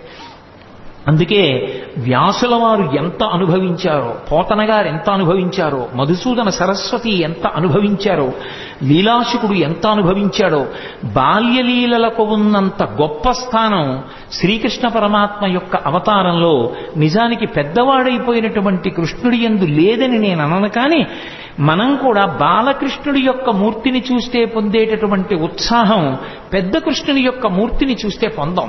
బాలకృష్ణుని యొక్క లీలలు అంత అద్భుతంగా ఉంటాయి. అందుకే ఆ పోతన గారు బాలకృష్ణుడి యొక్క లీలల్ని ఎన్నిటినీ చెప్పారో. బాలురకు పాలు లేవని బాలింతలు మొరలు పెట్టపకపకన గియా బాలుండాలము చేయుచు ఆలకు గ్రేపులను విడిచనంబోజాక్షి వారిల్లు సొచ్చి కడవల దూరంబుగ నీయి త్రాగితుదనా కడవల్ వీరింట నీసుతుండిడ వారికి వీరికిని పెద్దవాదయ్య సతీ ఆడంజని మీగడ పెరుగోడక నీసుతుడు త్రావి ఒక ఇంచుకత కోడలి మూతింజరిమిన కోడలు ముచ్చనుచు అత్త కొట్టెల తాంగి. నేను వీటికి అర్థాలు చెప్పక్కర్లేదు, మీకు ఆ పద్యం చదువుతుంటేనే అర్థమైపోతుంది. స్వార్థపరులైనటువంటి అత్తాకోడళ్ళు కడవల్లో వెన్నదాచుకునేవారు. కృష్ణుడు ఎక్కడొస్తాడో అని. కృష్ణుడు ఏం చేశాడంటే రానే వచ్చాడు, ఓ రాత్రి వచ్చాడు, శుభ్రంగా వెన్నంతా తినేశాడు. వెళ్ళిపోయే ముందు కొంచెం వెన్న కోడలు మూతికి రాసి వెళ్ళిపోయాడు. అత్తగారు పొద్దున్న లేచి కడవ దగ్గరికి వెళ్ళింది. కడవలన్నీ ఖాళీ. కోడల్ని లేపడానికి వచ్చింది, మూతి మీద వెన్న ఉంది. ఆశిముచ్చా రాత్రి నేను పడుకున్న తర్వాత వెన్నంతా తినేశావా అని ఆ కోడల్ని పట్టు కొట్టింది. దాచుకున్న వాళ్ళు అలా ఉంటారు. వచ్చిన అతిథుల్ని ఆదరించినటువంటి వాళ్ళు ఎంత అందంగా ఉంటారో, సంసారాలు ఎంత బాగుంటాయో చెప్పడానికి ఒక్కొక్క లీల వెనక మళ్ళీ ఒక్కొక్క తాత్పర్యం. బాలురకు పాలు లేవని బాలింతలు మొరలు పెట్ట పకపకన గియా బాలుండాలము చేయుచు ఆలకు గ్రేపులను విడిచి అంబోజాక్షి. మా పిల్లలకి పాలు లేకుండా చేసేశాడమ్మా, సాయంకాలం అయ్యేటప్పటికి ఎక్కడి నుంచి వచ్చాడో దూడలన్నీ వదిలేశాడు, ఆవుల దగ్గర పాలన్నీ తాగేశాయి, మా పిల్లలు ఏడుస్తున్నారని కొంతమంది గోపకాంతలు వచ్చి చెప్పారు. ఎన్ని లీలలో కుట్టి పుట్టడు నేడు దొంగిలబోయి వారిల్లు చొచ్చి తా ఉట్టి అందక పీటలు రోలు ప్రోవిడి ఎక్కి చేపెట్టజాలక కుండ కిందొక తూటునరించి మీ పట్టి మీగడపాలు చెరలు పట్టి తాగెతలోదరి. దీనికి అర్థం చెప్పాలని నేను అనుకోవట్లా, అంటాను కానీ మళ్ళీ చెప్తుంటాను. కృష్ణుడు ఇంటికి వెళ్ళాడు, ఆ అత్త కోడలు ఉట్టి దొరికితే తాగేస్తాడని చెప్పి ఉట్టి కింద ఉంటే ప్రమాదం అని చెప్పి పైన కట్టేశాడు. తీసుకెళ్లేదో చిక్కంలో పెట్టి పైన కట్టారు. రానే వచ్చాడు, చూశాడు, ఓహో ఈ అత్తా కోడలు పైకి కట్టారా ఎలా అనుకున్నాడు. పీటలు రోళ్లు అన్నీ తీసుకొచ్చాడు, అక్కడ వేసాడు, వాటి మీద ఎక్కాడు. ఇలా చెయ్యి పెడదామని చూశాడు, అందలేదు. పీటలు రోళ్లు వేసుకున్న అందనంత పైకి పెట్టేశారా, వీళ్ళ పని చెప్పాలనుకున్నాడు. ఓ రాయి ఒకటి తీసి కిందకి అన్నం పెట్టాడు. చక్కగా పైనుంచి కారిపోతోంది. హాయిగా అందరూ చేరలు పట్టి తాగారు, వెళ్ళిపోయారు. భాగవతం కాదు కానీ నాకు ఇది చెప్పినప్పుడల్లా జ్ఞాపకం వస్తూ ఉంటుంది. ఒక చోట ఒక అత్తా కోడలు అంతకన్నా చాలా తెలివైన వాళ్ళు ఇలా వచ్చి ఎక్కడో ఉట్టి కట్టి పెట్టినా తాగేస్తున్నాడని వాళ్ళు ఏం చేశారంటే కుండ చుట్టూ గంటలు కట్టారు. వచ్చి ముట్టుకున్నాడో గంటలు మోగుతాయి, అప్పుడు పట్టుకోవచ్చు అనుకున్నాడు. ఆయన ఏం చేశాడు, పీట వేసుకున్నాడు, రోడ్లు వేసుకున్నాడు, పిల్లల్ని ఎక్కించాడు, ఆ వీపులు ఎక్కాడు, దగ్గరికి వెళ్ళాడు. ఎలా ముట్టుకోవడం, ముట్టుకుంటే గంటలు మోగుతాయి. చూశాడు పరాత్పరుడు, ఆయన శాసనానికి ఏది లొంగది. ఓ గంటలలారా మీరు మ్రోగకుడు అన్నాడు. అవి విన్నాయి. చక్కగా వెన్న తీశాడు, పిల్లలందరికీ పెట్టాడు. ముందు వాళ్ళకి పెడితే కానీ తను తిండవు. అందరికీ అందిందా, అందింది. ఇప్పుడు ఆఖరణ తను తీసుకుని ఇలా నోటి దగ్గర పెట్టుకున్నాడు, గంటల కనకన మోగి. అరే మిమ్మల్ని మోగద్దన్నాను కదా, ఎందుకు మోగారన్నాయి. ఏం చెప్పమంటావు పరమేశ్వర, వాళ్ళకి పెడితే ఊరుకున్నా, నువ్వు నోట్లో పెట్టుకుంటే నైవేద్యం అలవాటు గంట మోగడం, అందుకని మోగేశామన్నాయి. అలా ఎంతమంది ఎన్ని అనుభవించారో మహానుభావుడు. వేలుపుల్లటి నాకంటెను వేలుపు మరి ఎవ్వడనచు బికబకెన గిమా వేలుపుల్ల గోడపైనో హేలావతి నీత నూజుడింగిలి చేసన్. వచ్చిన పిల్లలకి అతిథులకి అన్నం పెట్టకుండా ఏమిటో బొమ్మలను అన్నీ పెట్టి నైవేద్యాలంటూ కూర్చుంటామేమిటి, నేనే పెద్ద పరమేశ్వరుండని చెప్పి ఆవిడ కళ్ళు మూసుకు ధ్యానం చేస్తుంటే చక్కెర పొంగలి అవి తినేసి మిగిలింది ఆ బొమ్మలకి రాహేసి వెళ్ళిపోయాడు. నాకన్నా వెళ్ళిపోవడం నీ తిన్నానులే చాలన్నాడు. కొడుకులు లేరని వకసతి వగవగ తన్ను మగనిగా గైకొనినన్ కొడుకులు కలిగెదరనిపై పడినాడిది వినువు శిశువు పనులే తల్లి అంటుంది ఇంకో గోపికొచ్చి. ఏదో పాపం గోపబాలురందరూ ఆవుల్ని పట్టుకుని వెళ్ళిపోయారు. పెళ్ళై చాలా కాలం అయింది, ఈ అమ్మాయికి పిల్లలు పుట్టలేదని ఏదో మాట్లాడుకుంటున్నారు వాళ్ళు. ఎక్కడి నుంచి వచ్చాడో గబగబా వచ్చాడు. మీ ఆయన్ని నమ్ముకుంటే ఏం పిల్లలు పుడతారమ్మా, నన్ను నమ్ముకోనా ఆవిడ మీద పడ్డాడు. అది వచ్చి చెప్పింది ఓ గోపకాంత. అది ధూర్తచేష్టితంగా కనిపిస్తుంది వినడానికి, కానీ అది ధూర్తచేష్టితం కాదు. పుట్టు గొడ్రాళ్లకు బిడ్డలిచే గోవిందుడే అని భక్తి కలిగి ఉంటే నా యందు అమ్మా నీ గర్భదోషాన్ని తొలగించి నీకు సంతానం ఇస్తాను అని దాని అర్థం. కాబట్టి చేబంతి తప్పెపడనని ప్రాబల్యము తోడ వచ్చి భవనము వెనుకన్ మా పట్టి జలకమాటగ మీ బిడ్డడు వలువ తెచ్చెనెలతొకతగునే అంటుంది ఓ గోపికొచ్చి. పడతి నీ బిడ్డడు మా కడవలలో నున్న మంచి కాగిన పాల పడచులకు పోసి చిక్కిన కడవలపో నడిచ యాజ్ఞ కలదో లేదో అంటుంది ఇంకో గోపికొచ్చి. ఎంతమంది ఎన్ని చాడీలు చెప్పారో. ఇన్ని చెప్తే ఆ యశోదంది అన్య మెరుగడుతన ఎంత ఆడుచుండు మంచి వాడితడెగ్గులు మనరమ్మ రామలారత్రిలోకాభిరామలార అంది. ఎందుకమ్మా అన్ని మాటలంటారు, మా పిల్లాడు ఎప్పుడు గుమ్మం దాటి వెళ్ళనివాడు అంటుంది. అంటే ఇప్పుడు నేను భాగవతం అంతా నేను ఎక్కడ చెప్పను, మీరందరూ విన్నవాళ్లే. ఒక్కొక్క లీల వెనక మళ్ళీ ఎంతో పరమార్థం ఉంటుంది. ఆ పరమార్థం అర్థమైనా అర్థం అవ్వకపోయినా, ఇప్పుడు నేను లీల ఒకటి చెప్తుంటే మీ అందరూ పక్కున నవ్వారు. పక్కున నవ్వారంటే మీ మనసుని స్పృశించిందా లేదా ఆ లీల? ఆ చిన్ని కృష్ణుని యొక్క పాదం తగిలింది, ఆయన మనసులోకి వెళ్ళాడు. ఆయన మనసులోకి ప్రవేశించిన ఉత్తర క్షణంలో పాపం ధ్వంసం అవుతుంది. అందుకోసం భాగవత శ్రవణం చేస్తారు. అందుకే భాగవతం సప్తాహంగా వింటుంటారు. భాగవతం సప్తాహంగా వినడానికి కారణం ఏమిటి అంటే, 7 రోజులుగా వినడానికి కారణం 8 రోజు వినకూడదని కాదు. ఎవరు ఎంతకాలం బ్రతికినా బ్రతికేది 7 రోజులే. 70 ఏళ్ళు ఉండనివ్వండి, 80 ఏళ్ళు ఉండనివ్వండి, 100 ఏళ్ళు ఉండనివ్వండి. ఆది సోమ మంగ బుధ గురు శుక్ర శని తప్ప బతకడానికి 8వ రోజు లేదు, చావడానికి 8వ రోజు లేదు. ఉండేది 7 రోజులే. కాబట్టి ఆ 7 రోజులు భాగవత శ్రవణం చెయ్యవలసిందే. భాగవత శ్రవణం చేస్తే పరమేశ్వరుని యొక్క అవతార కథలు, కృష్ణ పరమాత్మ యొక్క కథలు వింటే పాపరాశి ధ్వంసం అవుతుంది. కాబట్టి ఆ పాపరాశి ధ్వంసం అవడానికి మార్గం శ్రీకృష్ణ పరమాత్మ యొక్క లీలలు వినడమే. కాబట్టి భాగవత శ్రవణం చేస్తూ ఉంటారు. ఎంతమంది పెద్దలు ఎన్ని రీతులు అనుభవించారో మహానుభావుడు. నేను మీకు తెలుసు, నేను తరచుగా అంటూ ఉంటాను, శ్రీకృష్ణ కర్ణ ఎప్పుడు చదివిందో నేను ఈ భాగవతం, శ్రీకృష్ణ కర్ణామృతం ఇవన్నీ ఎప్పుడో ఏదో సభలో అంటుంటాను. కానీ ఎన్నాళ్ళు అయిందో నేను అసలు ఆ పుస్తకాలు ముట్టుకుని చదివి, ఏదో ఇక్కడ ఏదో కృష్ణావతారం అని ఇవాళ పరమేశ్వరుడు జ్ఞాపకానికి తెస్తున్నాడు కాబట్టి ఆ పద్యాలు చేస్తున్నాను. అంతేగాని శ్రీకృష్ణ కర్ణామృతంలో ఆ కృష్ణ పరమాత్మ యొక్క లీలలు ఎంత అద్భుతంగా ఆవిష్కరిస్తాడో. ఓ చోట అంటాడు లీలాశకుడు, ఏదో ఒక గోపకాంత చాలా కాలం అయిపోయింది, ఎవరింట్లోనూ చిక్కపట్టలేదు ఈ కృష్ణుడు, వస్తున్నాడు వెన్నెత్తుకుపోతున్నాడు, ఎలా అయినా పట్టుకోవాలి. యశోద మా అబ్బాయి అలాంటి తప్పులు చేయడం మాని కదా అంటోంది. రెడ్ హ్యాండెడ్గా పట్టుకున్నాడంటారే, అలా వెన్న చేత్తో ఉన్న కృష్ణుడిని పట్టుకోవాలనుకో అని కావాలని కడవ తీసుకెళ్లి గుమ్మం దగ్గర పెట్టి వస్తాడుగా. భలే దొరికారా వీళ్ళు ఎవరో అనుకుంటాడు. వస్తాడు, తను తలుపు చాటును నించింది, పట్టుకుంటాను ఈసారి. ఈ ఉత్తి చేత్తో ఉంటే మళ్ళీ అమ్మో ఏం దబాయిస్తాడో, కొంచెం నోటికి కూడా పూసుకున్నాక పట్టుకుంటామనుకో. తలుపు చాటున నుంచి చూస్తోందో వచ్చేసాడు. వచ్చేస్తే తెలిసిపోతుంది. అదేంటి ఏదో చిరుమువ్వ గజ్జెలు చిన్ని కృష్ణ నిన్ను నే కోరి కొలుతూ అన్నట్లుగా ఆ గజ్జెలు పెట్టుకుని వస్తాడు చప్పుడు చేసుకుంటూ. వచ్చి వెనకాల పిల్లలందరూ వస్తారు. ఆవిడ పక్కనే ఉంది పట్టుకుందామని. తెలియదు కదా, తెలియదని మనం అనుకోవాలి అందాక. అందుకు తెలియదు ఆ పక్కనే ఉంది గోపిక పట్టుకోవడానికి. అందుకని ఒక్కొక్కళ్ళని సంజ్ఞ చేశాడు. వచ్చేశారు, తీస్తున్నాడు, పెడుతున్నాడు, చక్కగా ఒక్కొక్కడు పుచ్చుకుంటున్నాడు. బఫే భోజనంలా ప్లేట్ పెట్టుకుని వెళ్ళిపోతున్నాడు తినడానికి. ఆఖరిని అందరే అయిపోయింది లైన్, ఎవరు లేరు కాబట్టి ఇప్పుడు తను తినచ్చు. కూర్చుని అలాగో గోపికలు లేరు, ఈ ఇంట్లో పిచ్చేళ్లు బయట పెట్టి వెళ్ళిపోయారని చెప్పి చక్కగా తీసుకుని ఇలా నోట్లో పెట్టుకున్నాడు. పెట్టుకోగానే గోపిక వచ్చి పట్టుకుని ఆ కృష్ణుణ్ణి చూసింది. పిల్లాడు కదా భయపడిపోయి ఇలా అనాలి, ఏమీ అనలేదు, ఇలా చూశాడు అన్నాడు. అయ్య బాబాయ్ ఇదేమిటి ఇంత ధైర్యం అనుకుని అసలు ఏమంటాడో చూద్దామని కస్తంబాల. ఎవరు పిల్లాడా నువ్వు? తెలుసు కృష్ణుడని. ఎవరు నువ్వు అని. ఆయన ఏమనాలి? నేను కృష్ణుడిని అనాలి. ఆయన కృష్ణుడిని అనలేదు. బలానుజ బలరాముడి తమ్ముడు అన్నాడు. మధ్యలో ఆయన ఊసిందుకు? ఆయన ఏమైనా వచ్చాడా, తిన్నాడా, దొంగతనాలు చేశాడా? అంటే ఎక్కువ మందిని ఇన్వాల్వ్ చేస్తే శిక్ష తక్కువ పడుతుంది. అందుకని పాపం ఏ పాపం ఎరగని అన్నగారిని తీసుకొచ్చాడు. నా పేరు చెప్పడం మానేసి అన్నయ్య పేరు చెప్పడం. కస్తంబాల బలానుజ.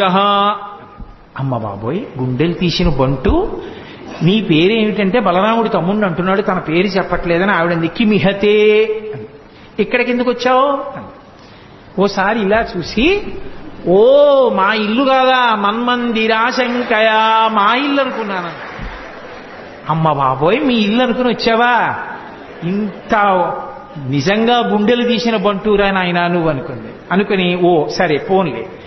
యుక్తం తం నవనీత పాత్ర వివరే హస్తం కిమర్థం యసేహే. బాగుందిరా నాయన, మరి వెన్నకుండలో చెయ్యి ఎందుకు పెట్టావు? ఆయన అన్నాడు వెంటనేను, అమ్మా కాసేపు గట్టిగా మాట్లాడుకుంటా ఉంటావా? మాతకంచన వత్సకం మృగయితం మాదా విషాదం క్షణ ఇత్యేవం వరవల్లవీ ప్రతివచ కృష్ణస్య పుష్ణాతునః. ఎందుకమ్మా అంత గట్టిగా ఊరికే ఏంటి వెన్న కుండలో చెయ్యట్టావు, ఇక్కడికి ఎందుకు వచ్చావు అరుస్తానంటే మా ఆవు దూడ ఒకటి తప్పిపోయింది, వెన్నకుండలో ఉందేమో అని వెతుకుతున్నాను, కారిస్తే పారిపోతుంది చూడాలి. వెన్నకుండలో దూడ దూరిందా, చెయ్యి పెట్టి వెతుకుతున్నావా, దూడ పారిపోతుందా అని తెల్లబోయి ఆవిడ చెయ్యి వదిలేసింది, పారిపోయింది. అలా నిర్భయంగా గోపకాంత పట్టుకున్నా కూడా తిరగబడి జవాబు చెప్పిన కృష్ణుడు ఉన్నాడే, ఆయన మమ్ము రక్షించుగాక అంటాడు. కృష్ణస్య పుష్ణాతునః. నహ అంటే సంస్కృతంలో మమ్ములను అని. శంకరాచార్యుల వారు సౌందర్యలహరిలో ఎక్కువ వేస్తారు నహ అన్న శబ్దాన్ని. కాబట్టి కృష్ణస్య పుష్ణాతునః, మమ్ము రక్షించుగాక అని. అబ్బో ఇన్ని అనుభవించాడండి, ఒకటా రెండా? నిద్రపోతున్నటువంటి ఆ చిన్ని కృష్ణుడి దగ్గరికి వెళ్ళి యశోదాదేవి కథ చెప్తోంది. పిల్లలకి ఏదో కథ చెప్పకపోతే నిద్రపోరుగా. అమ్మ ఏదైనా కథ చెప్పు పడుకుంటాను అన్నాడు. సరే చెప్తాను విను అని. ఆవిడికి ఏం తెలుసు పాపం, వచ్చినవాడు విష్ణు అవతారం కృష్ణుడేనని. రామో నామ బభూవ హుం తదబలా సీతేతి హుం తాం పితృవాచా పంచవటీతటే విహరణస్తస్యాహరద్రావణః నిద్రార్థం జననీ కథామితి హరే హుంకారతః శృణ్వతః సౌమిత్రే క్వధనుర్ధనుర్ధనురితి వ్యగ్రాగిరప్పాంతునః. లీలాశుకుడు అంటాడు, అమ్మ కథ చెప్తోంది. రామో నామ బభూవ, రాముడనేటటువంటి రాజుండేవాడు అంది. అన్నాడు. పడుకుంటున్నాడు కదా పిల్లాడు అని ఏదో కథ చెప్పాలి. ఆయన కథే పాపం, ఆయన కథేనా ఆవిడికి ఏం తెలుసు, అందుకని చెప్తోంది. రామో నామ బభూవ హుం తదబలా సీతేతి హుం.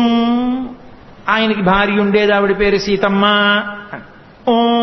అన్నాడు. తాం పితృవాచా పంచవటీతటే విహరణస్తస్యాహరద్రావణః. తండ్రి అయినటువంటి దశరథ మహారాజు గారు కైకమ్మకి ఇచ్చినటువంటి వరాన్ని సత్యం చేయడం కోసం 14 సంవత్సరముల అరణ్యవాసం చేయడం కోసం తమ్ముడైన లక్ష్మణస్వామితో భార్య సీతమ్మతో కలిసి రామచంద్రమూర్తి అరణ్యవాసానికి వెళ్ళినప్పుడు ఆ జనస్థానంలో సీతమ్మ తల్లిని రావణాసురుడనేటటువంటి రాక్షసుడు అపహరించాడు అంది. ఇప్పుడు అనలేదు. సౌమిత్రే క్వధనుర్ధనుర్ధనురితి వ్యగ్రాగిరప్పాంతునః. పడుకున్నవాడు ఒక్కసారి ఉయ్యాల్లోంచి లేచి కూర్చుని లక్ష్మణ ధనసు పట్రా ఇలా అన్నట్టు హడిలిపోయింది కథ చెప్తున్న యశోద. ఎందుకని? ఆయన కథే కదూ. సీతమ్మని రావణుడు అపహరించాడని వినేటప్పటికే బాలకృష్ణుడిగా ఉన్న రాముడిగా తాదాత్మ్యత చెందాడు. లక్ష్మణ ఎక్కడ్రా నా ధనస్సో అన్నట్టు హడిలిపోయిందిట యశోద. అలా యశోద హడిలిపోయేటట్టు ఉయ్యాల్లో లేచి కూర్చున్న చిన్ని కృష్ణుడు ఉన్నాడే, ఆయన మమ్ము రక్షించుగాక అంటాడు వ్యాసకుడు. మధుసూదన సరస్వతి ఎంత అనుభవించారో కృష్ణుడి జుత్తు గురించి చెప్తూ, నువ్వు నలుపు, నీ జుత్తు నలుపు, ఇంత నలుపున్న వాడివి అజ్ఞానం అంత నల్లగా ఉంటుంది కదా, అది ఎలా విచ్చిపోయేటట్టుగా ఉంటావయా అన్నాడు ఆయన. ఎంతమంది ఎన్ని అనుభవించారో ఆ కృష్ణలీలలో. మహాద్భుతం మహానుభావుడు. ఆ లీలలుగానే శకటాసుర సంహారం చేశాడు, తృణావర్త సంహారం చేశాడు. ఆఖరికి అసలు కృష్ణలీలలో మహోత్కృష్టమైనటువంటి లీలగా చెప్తారు. ఆఖరికి సన్యాసాశ్రమంలో ఉన్న వాళ్ళు కూడా తప్పకుండా వింటారు. ఆ ఉలూకల బంధనము అని ఆ పిల్లవాడిని తీసుకెళ్లి ఆ రోటికి కట్టేసినటువంటి సన్నివేశం. ఇప్పుడు నేను అవన్నీ ఆ లీలలన్నీ ఎక్కడ చెప్పడం కుదురుతుంది, కానీ ఏదో అన్నాను కాబట్టి ఒక్క మాట అంటానంతే. కృష్ణావతారం గురించి చెప్తూ నేను దాని గురించి అనకపోతే దోషం అయిపోతుంది. ఎప్పుడు జరిగిన లీలలు అవన్నీ. ఎక్కడో ఆడుకుంటున్నాడు కృష్ణుడు, ఆ పెరుగు చిలుకుతోంది యశోద.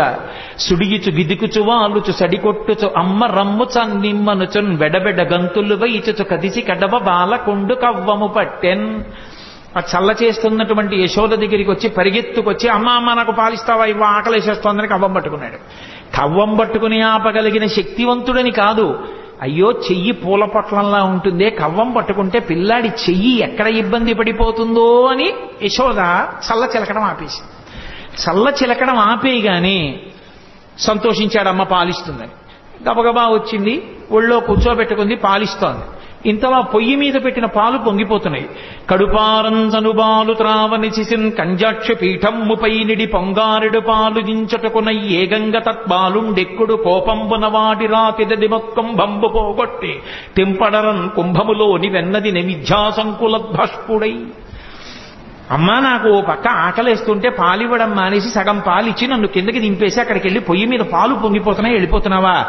అని కోపం వచ్చేసి పెదిమి అదిరిపోయింది. ఎక్కడ లేని కోపం వచ్చేసింది. కళ్ళు ఇలా నిలిమేసుకున్నాడు, కాటుకంతా ఇలా అంటించేసుకున్నాడు, చేతులకంతా కాటుకు పెట్టేసుకున్నాడు. అమ్మ నాకు కడుపు నిండా పాలు ఇవ్వలేదన్నాడు. అక్కడ ఉన్న రాయి ఒకటి తీశాడు, ఆ చల్ల చేస్తున్న కుండకేసి కొట్టాడు. కుండ బదలైపోయింది. ఆ పాలు మజ్జిగంతా కిందకు వచ్చేసింది. ఆ వెన్నముద్ద ఇలా అరిచేతిలోకి తీసుకున్నాడు. ఆ వెన్నముద్ద పట్టుకుని అక్కడి నుంచి బయలుదేరాడు. బయలుదేరి అమ్మ అక్కడ పాలు దింపి వెనక్కొచ్చి ఎక్కడ తనని పట్టుకుంటుందో అని మెల్లిగా బయటికి వెళ్ళిపోయి ఓ రావులో ఒకటి తిరగేసి ఆ గోడ మీద ఉన్న ఓ కోతికి పెడుతున్నాడు. పెడుతుంటే అమ్మ పాలు దింపి ఇటు వచ్చింది. కుండ బద్దలైపోయింది, వెన్నంతా కింద పడిపోయింది, మజ్జిగంతా కాలిపోయింది. అదే నీళ్లల్లా ఓ గొడ్డేసి వత్తడానికి ఉండదు, మజ్జిగ కాలు జారిపోతుంది. మళ్ళీ ఏ పిండో తీసుకొచ్చి వత్తాలి. అదంతా లాలనమున బహుదోషము లోలింప్రాపించు తాడనోపాయములన్ చాలా గుణంబులు కలుగును తాడ నంబె బాలు రకును పజ్జంబరయన్.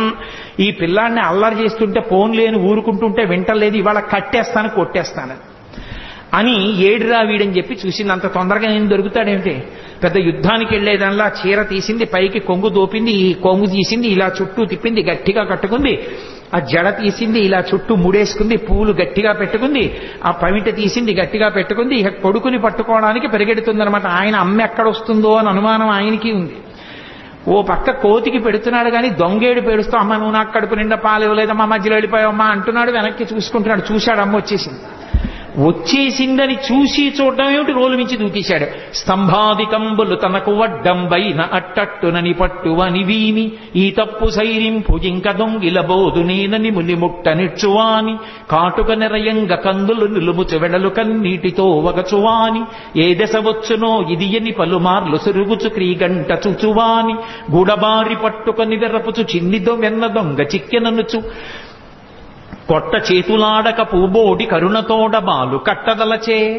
అదంతా ఎక్కడ చూసినా స్తంభాలే. ఆ ఇల్లంతా పూర్వకాలపు ఇల్లు కదూ.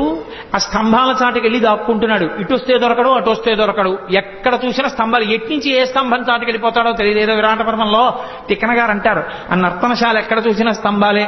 ద్వాంతాకారిత కుంజకుట్టె మఘన స్తంభావళీ రూపమున్ ప్రాంతాది ప్రవిభాగ భోగ నిలయ ప్రద్వారమున్ కాతరస్వంతత్రాసకరంబునై దురభివేశంబైన యాలోరు నిశ్చితుడై సతికేలు పట్టుకుని చొచ్చన్ భీముడు అత్యుగ్రతన్ అంటారు. అలా అన్ని స్తంభాలతో ఉన్నటువంటి ఆ ప్రాంగణంలో అమ్మ వెనక బరిగెడుతోంది, ముందు కృష్ణుడు బరిగెడుతున్నాడు. ఆ స్తంభాల చాటుకి వెళ్ళిపోతున్నాడు. నిశ్శబ్దంగా నించుంటాడు. అమ్మ పరిగెత్తి పరిగెత్తి ఆయాస పడిపోయి ఇలా చెమట్లు కారిపోతూ ఏడి పిల్లాడని చెప్పి ఇలా చూస్తుంటే ఏమీ తెలియని వాళ్ళ ఇలా కన్ను నిలిమేసుకుంటూ దొంగేడు పేడుస్తూ దాని పక్క నుంచి ముఖం ఒకటి బయట పెట్టి అమ్మ అమ్మ నన్ను కొట్టకమ్మా, నన్ను పట్టుకోకమ్మా, నేను ఇంకెక్కడికి దొంగతనానికి వెళ్ళనమ్మా, వెన్న పట్టరానమ్మా అడిగిందా అమ్మ ఇవన్నీ. అప్పుడు తన దొంగతనాలన్నీ ఒప్పుకుని దొంగేడుకు మొదలెట్టాడు. పాపం పరిగెడుతోంది, ఆయన దొరకడు. ఆఖరికి చూశాడు చూశాడు చూశాడు. వడల చెమటల గయ నుత్తరీయము జార తిరుముకున్న విరులు నెలజార పట్టరాని తనను పట్టెదనని చింత కట్టుకున్న తల్లి కరుణ చూచి. అయ్యో పాపం అమ్మ కట్టుకున్నటువంటి ఆ చీర జారిపోతోంది, పమిట జారిపోతోంది, పెట్టుకున్న పువ్వులు పడిపోతున్నాయి, ఆ కొప్పు వీడిపోతోంది, ఒళ్ళు చెమట పట్టేసింది. పిచ్చమ్మ నన్ను పట్టుకోవాలనుకుంటోంది. నన్ను పట్టుకోవాలనుకున్న వాళ్ళకి పట్టుబడేవాడినా, నేను పట్టుబడేవాణ్ణి కానని తెలియక పరిగెడుతున్న అమ్మకి నేను చిక్కిపోవాలనుకుని చిక్కిపోయాడు. చిక్కడు సిరికౌగిటిలో చిక్కడు సన కాదు యోగి చిత్తాబ్జములన్ చిక్కడు శృతిలతి కావడి చిక్కెనతడు లీల తల్లి చేతన్ రోలన్. ఎవ్వరికీ దొరకనటువంటి పరమాత్మ అమ్మ చేతికి దొరికిపోయాడు. అమ్మో ఎంత అల్లరి చేసింది. యశోద మోకాళ్ళ మీద కూర్చుంది, చెయ్యిలా పట్టుకుంది. ఏమిట్రా పట్టిన పట్టుబడని నన్ను పట్టెదనని పట్టుకొనిన పట్టుట బట్టే పట్టుబడు వండ్రు పట్టి పట్టెదనని పట్టు నాకు కాకపరులకు వశమేంది. గోపకాంతలందరూ చూస్తున్నారు. ఏదో ఆ మొగుడు కొట్టాడని కాదు, దోటిగోడలు తెప్పిందనని నువ్వు పట్టుకుంటావా అని చూస్తున్నారు వాళ్ళందరూ. పట్టుకున్నానా లేదా నా కొడుకుని సంతోషం. అందుకని మోకాళ్ళ మీద కూర్చుని వాడి చెయ్యిలా పట్టుకుని ఇలా చూపించింది.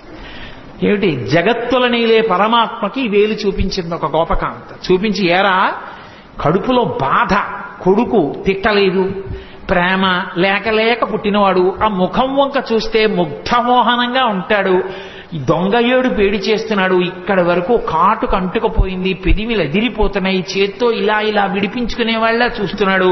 చిన్న పిల్లాడు, పట్టుదట్టి కట్టినటువంటి చిన్న కొప్పు, దానికి పెట్టిన ముత్యాల సరాలు కొడదామనుకుంది కానీ కొట్టలేకపోయింది.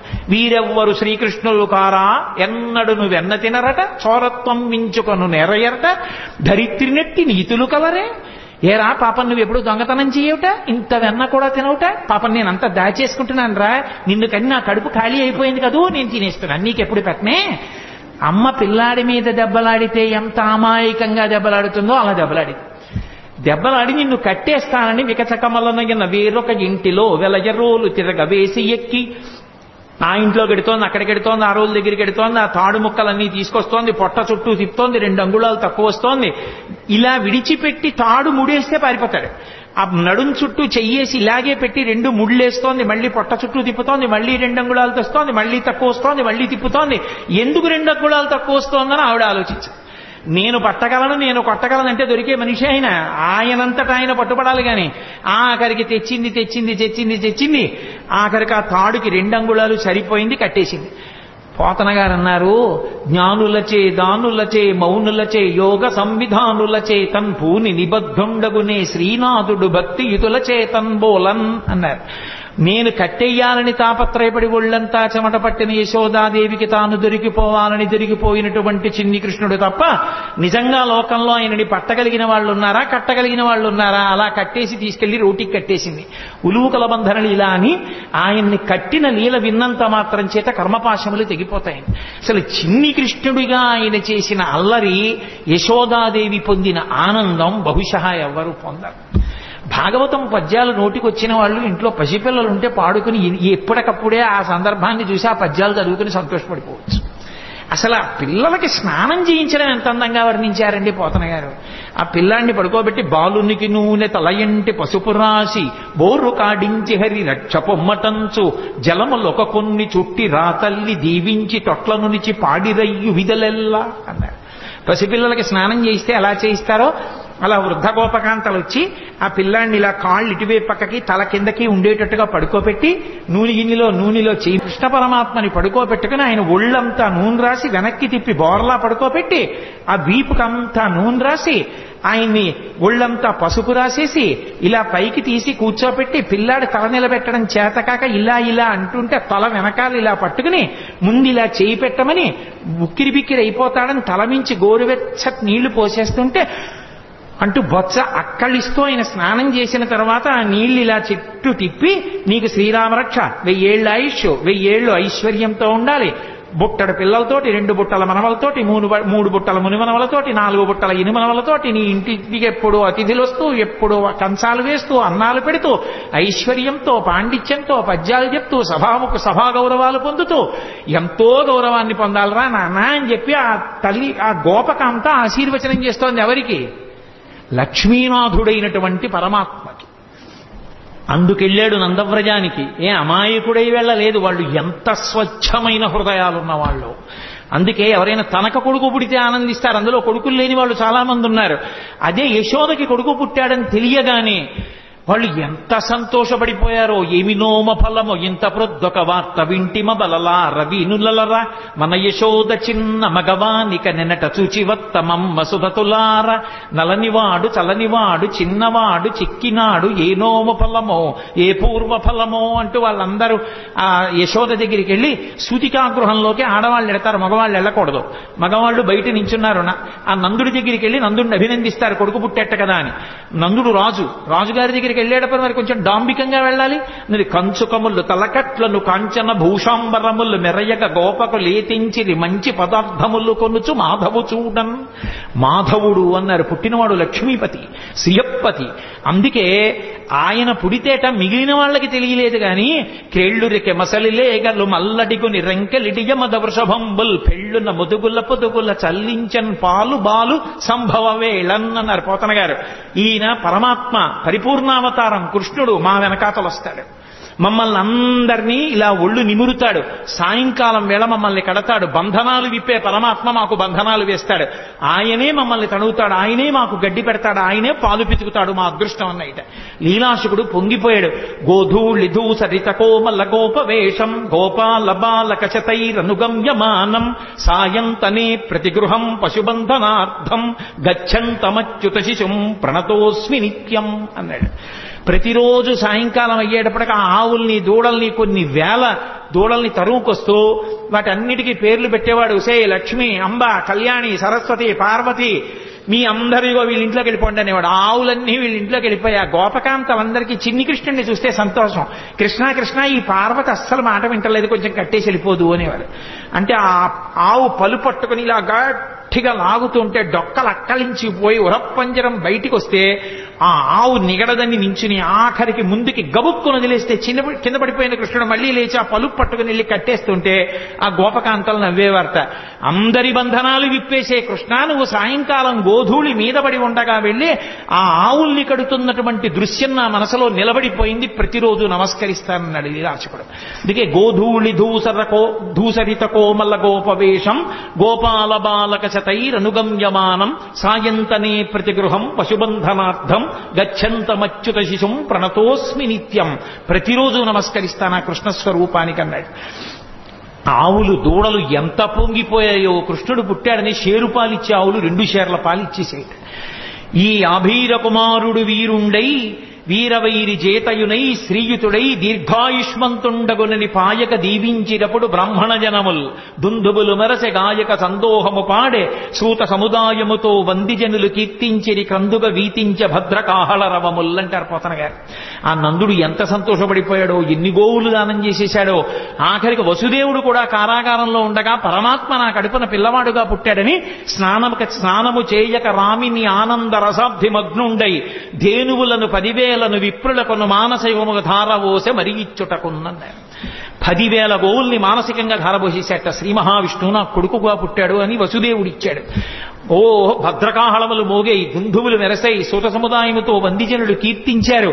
ఎంత సంతోషపడిపోయారో. అసలు కృష్ణలీలలో అద్భుతం ఏంటంటే, పుట్టిన పిల్లాడికి నీళ్లు పోసి వాళ్ళు తీసుకెళ్లి 11వ రోజున ఉయ్యాల్లో వేశారు. ఉయ్యాల్లో వేసి పడుకోబెడదామని ఉయ్యాలా ఊపుతున్నారు. ఏదో ఎవరికి వచ్చిన పాట వాళ్ళు పాడుతున్నారు. అందరూ ఎంఎస్ సుబ్బలక్ష్మి గారు, లతా మంగేష్కర్ అక్కర్లేదు పిల్లల్ని పడుకోబెట్టడానికి. తల్లి ఎవరు ఏదో పాట పాడుతుంది. ఎంతమంది గోపకాంతలు వచ్చి పాట పాడినా నిద్రపోడే. అందున ఉయ్యాలా ఊపి పడుకోబెట్టేటప్పుడు పిల్లాడు పడుకోవట్లేదంటే పిల్లాడు కనపడుతూ ఉండగా కాకుండా ఇలా ఉయ్యాలా దగ్గరికి చేసి పట్టుకుని ఇలా ఇలా ఇలా ఇలా ఇలా అని పాట పాడి పడుకుని ఉంటాడనుకుని పాపం ఎంతో ఇదిగా ఇలా విప్పి చూస్తే గుడ్లు 2 ఇలా పెట్టుకుని చూస్తున్నాడు. ఏమిటమ్మా పిల్లాడు ఎంతకీ పడుకోడు, ఇదేం పిల్లాడే అని చెప్పి ఆ భుజం మీద వేసుకుని పాట పాడి ఎంతో తిప్పి తిప్పి తిప్పి తిప్పి ఇలా చూడటం కుదరదు కదూ. పడుకున్నాడా అంటే ఏం పడుకున్నాడు, గుడ్లేసుకు చూస్తున్నాడు. ఏం చేసినా పడుకోడు. ఇదెక్కడ పిల్లాడని ఆఖరికి యశోదాదేవి వచ్చి తల్లికి ఆఖరికి పెద్ద బ్రహ్మాస్త్రం ఏంటంటే బోర్లా పడుకోబెట్టేసి వీపు మీద ఇలా ఇలా ఇలా ఇలా కొట్టేస్తుంది. ఆ తొడ ఊపుతాను కొడుతోంది. ఎంతకీ పడుకోడు, వీపు చిట్లిపోతోంది. ఇదేమిటి ఆదికూర్మంగా ఉన్నప్పుడు మందర పర్వతం తిరిగినా బాధపడలేదు కానీ ఈ కృష్ణావతారంలో ఇలా కొట్టేస్తున్నారు, నన్ను ఎందుకు ఇలా ఊపేస్తున్నారు అనుకున్నట్ట. లోకములు నిదురపోవగత నిదురింపని శుభగుడు రమణులు జోకొట్టిపాడ నిదురం గైకొను క్రియ నూరకుండె కనుజరవకయున్నన్నారు పోతన గారు. ఓహో, ఈ దిక్కుమాలిన ప్రపంచానికి అలవాటు ఉంది, నిద్రపోతుంటారు వీళ్ళు కళ్ళు మూసుకుని. నాకు నిద్రపోవడం అలవాట్లేదు. నేను నిద్రపోతే లోకాలు నిర్వహించేవాడెవరు? నేను పడుకోమని జోకొట్టేస్తున్నారు, నేను కళ్ళు మూసుకోపోతే వీళ్ళు ఇలాగే కొడతారని నిద్రపోయిన వాళ్ళ కళ్ళు మూసుకున్నట్టు. అప్పుడు వాళ్ళు సంతోషపడిపోయి జోజో కమల దళిక్షణ జోజో మృగరాజ మధ్య జోజో కృష్ణ జోజో పల్లవకర పద జోజో పూర్ణేందువదన జోజో యనచున్. సామాన్య గృహాల్లో జోజో జోజో అంటూ ఏ పాటలు పాడతారో పోతన గారి పద్యాలకి కూడా జోజో అని అలాగే పడిపోయింది. మహానుభావుడు ఎంత దర్శనం చేశాడో. ఆ యశోద ఎన్ని ఆటలాడాడు నిజంగా యశోదతో. ఎక్కడికో వెళ్ళేవాడు, చాటున కూర్చుని ఎవ్వరూ చూడకుండా మట్టి తినేస్తుండేవాడు. బలరాముడు వచ్చి అమ్మ అమ్మ మట్టి తినేస్తున్నాడమ్మా అనేవారు. అమ్మ వెళ్ళి ఆ నోరంతా శుభ్రంగా నోట్లో వేలు పెట్టి కడిగేస్తుంది. అమ్మ ఇలా ఇలా ఇలా పళ్ళ మధ్యలో పెట్టి కంఠం పట్టుకుని ఉమ్ము అని చెప్పి కడిగించి నాలికి ఇలా ఇలాను అనే దవడల్లో ఉన్న మట్టి అంతా తీసేసి వేలు పెట్టి ఇంకెప్పుడు ఇలా అనేది కానీ కొట్టలేకపోయేది. ఎందుకని? సర్వ జగత్తులను నిర్వహించే పరమాత్మ ముఖంలో ఆ సంతోషం, ఆ నవ్వు చూసేటప్పటికి ఆవిడ ఏమీ చేయలేకపోయేది. ఆఖరికి ఓ రోజున మళ్ళీ దొంగతనంగా మట్టి తినేస్తున్నాడు. ఆయన భార్యేగా భూకాంత మట్టి తింటున్నాడు. చూశాడు బలరాముడు. అమ్మా అమ్మ మళ్ళీ మట్టి తినేస్తున్నాడమ్మా అన్నయ్య అన్నాడు. ఆ తమ్ముడు మట్టి తినేస్తున్నాడమ్మా.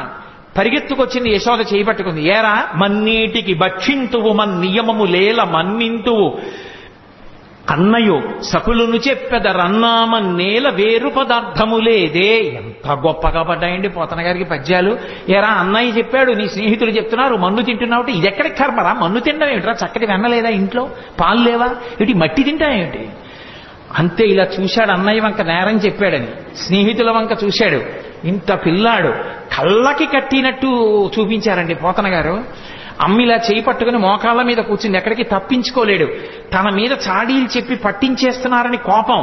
అందుకని అమ్మా మన్ను తినంగనే శిశువునో యాకొంటినో వెర్రినో నమ్మంజూడకు వీరి మాటలు మదిన్నీవు కొట్టంగ దారి మార్గము ఘటించి చెప్పెదరు కాదే నిన్మదీయస్య గంధం ఆఘ్రాణము చేసి నా వచనము తప్పైన దండింపవే అన్నాడు. ఏమిటమ్మా నేనేమన్నా పిల్లాన్ని అనుకుంటున్నావా, చేతకాని వాడిని అనుకుంటున్నా? అన్నయ్య తమ్ముళ్ళు అలాగే చెప్తారమ్మా స్నేహితులందరూ. నేనేం మట్టి తినలేదమ్మా, నిజంగా నేను మట్టి తినుంటే అమ్మా నేను నోరు తెరుస్తాను, వాసన చూడమ్మా, నా నోరు వాసన వస్తే నన్ను కొట్టేయమ్మా అన్నాడు.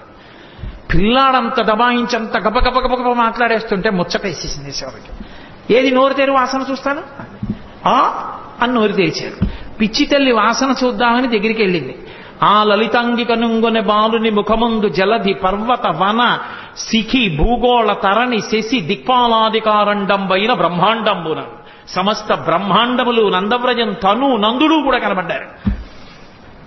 కలయో వైష్ణవమాయయో ఇతర సంకల్పార్థమో సత్యమో తలపన్నేరగయున్నదానను యశోదాదేవి కానో పరస్థలమో బాలకుడెంత వీని ముఖస్థంబై అజాండమ్ము ప్రజ్వలమయ్యుండుటకేది హేతువో మహాశ్చర్యంబు చింతింపగన్. ఆశ్చర్యపోయింది. వీడి పిల్లాడా పరమాత్మ అనుకుంది. తనని ఎక్కడ పరమాత్మ అనుకుంటుందో అమ్మ ప్రేమకి దూరం అయిపోతానని మాయకి అమ్మేశాడంతే. చీకటి పడింది. ప్రదోష వేళలో పిల్లలకి అన్నం పెడుతూ పూర్వం చీకటి పడేటప్పటికీ అమ్మా మాధవ కబలం తల్లే అంటూ వచ్చేవారు. ఇంట్లో మిగిలింది ఏమైనా ఉంటే వాళ్ళకి వేసేసేవారు. వాళ్ళు ఆ పిలుపు అది వాళ్ళ రూపం కొంచెం భయంకరంగా ఉండదు. కర్ర పట్టుకుని సాయంకాలం వేళ కుక్కలు వెంటబడతాయని ఓ సిలవర్ బళ్ళం పట్టుకుని వస్తుండేవారు ఇంటి ముందుకి. అమ్మా మాధవ కమలం తల్లే అన్నాడు. అప్పుడే చెప్పింది, ఒరే అన్నం తినరా అని. ఆ కథ చెప్పి ఈ కథ చెప్పి నోట్లో అన్నం పెడదా అంటే అని పెట్టు కూర్చున్నాడు. తింటలేదు అన్నం. కోపం వచ్చి అంది యశోద, భిక్షులు ఒత్తురు ఎచ్చిన భిక్షాపత్రమున వేచి బెగడించి నిన్ను శిక్షింతురని చెప్పిన భిక్షులకని తల్లి కనియు భీతిల్లు నృపా. అవునరా, నేను పిలిచి ముద్దుగా చక్కగా గోరు ముద్దలు కలిపి వెన్న అన్నం పెడితే ఎందుకు తింటావు? కాసేపు ఆగి ముష్టి వాళ్ళు వస్తారు, అమ్మా మాధవ కబలం తల్లి అంటారు. నిన్ను తీసుకెళ్లి వాడి పాత్రలో పారేస్తాడు. వాడు అందులో పెట్టి మూత పెట్టి నిన్ను పట్టుకుపోతాడు. వాళ్ళు ఊరి చివర రావి చెట్టు కింద కూర్చుంటారు బాగా చీకటి పడ్డాక. అప్పుడు మూత ఇస్తారు, నిన్ను అక్కడ కూర్చోమంటారు. వాళ్ళు తెచ్చుకున్న అన్నం అంతా తింటారు. అప్పుడు ఆకలి వేస్తుంది కదా, అప్పుడు బాబు నాకు కూడా కొంచెం పెట్టరా అండి అని అడుగుతూ కానివి నోర్మై అని వాళ్ళు తింటారు. అప్పుడు ఏడుస్తూ కూర్చుంది కానీ అప్పుడు అమ్మ ఉండదుగా పెట్టడానికి అంది. అలా చూస్తున్నాడు. ఈలోగా నిజంగా ఎవడో వచ్చి అమ్మ మాధవ కబలం తల్లి అన్నాడు. ఏదో పట్టుకెళ్ళి వేద్దామని పాప ఆవిడ అటు తిరిగింది. వెనక నుంచి వచ్చి అమ్మని గట్టిగా పట్టేసుకుని రెండు కాళ్ళ మధ్యలో తలపెట్టేసి అమ్మ అమ్మ నన్ను వేసేయకమ్మా మాధవ కబలం తల్లి అంటూ వచ్చిన బిచ్చగాడికి వేసేయకమ్మా అన్నాడు. ఏమిటో పొద్దున్న నోట్లో లోకాలు చూసినట్టు అనిపించింది కానీ నా భ్రాంతి పిచ్చి పిల్లాడి ఇంత భయస్తుడు వీడి నోట్లో లోకాలు ఏమిటని పిచ్చి తల్లి మళ్ళీ మాయ వహించేసి కన్యం కుడుపుతూ పాలు తాగుతూ ఉండేవాడు. మళ్ళీ విశ్వరూప సందర్శనం చేయించాడు తల్లికి. అసలు నిజంగా యశోద ఆడుకున్న ఆటలు విన్న పరీక్షిత్తు గుండెలు బాధేసుకున్నాడు. జగదీశ్వరునకు చన్నిచ్చు తల్లిగా ఏమి నోమునో చెయ్యి యశోద, పుత్రుడంచు అతని పోషించు తండ్రిగా నందుడేమి చేసే నందితాత్మ అని అడిగాడు. ఏమిటి లోకాలని పరిపాలించగలిగినటువంటి పరమేశ్వరుడికి తీసుకెళ్లి నా కొడుకని చెప్పి పాలివ్వడమా? ఈ లోకాలన్నిటికీ ఇలా వేలు చూపించగలిగిన పరమాత్మకి నందుడు వస్తుంటే భయంగా నక్కి నించోడమా? ఆయన చెప్పులు ఇప్పితే తీసి పక్కన పెట్టడమా? నాన్నగారండి నాన్నగారండి అని మంచినీళ్లు తెచ్చివ్వడమా? ఏరా అంటే నాన్నగారండి ఆవుల్ని తీసుకొచ్చాను అని భయంగా చెప్పడమా?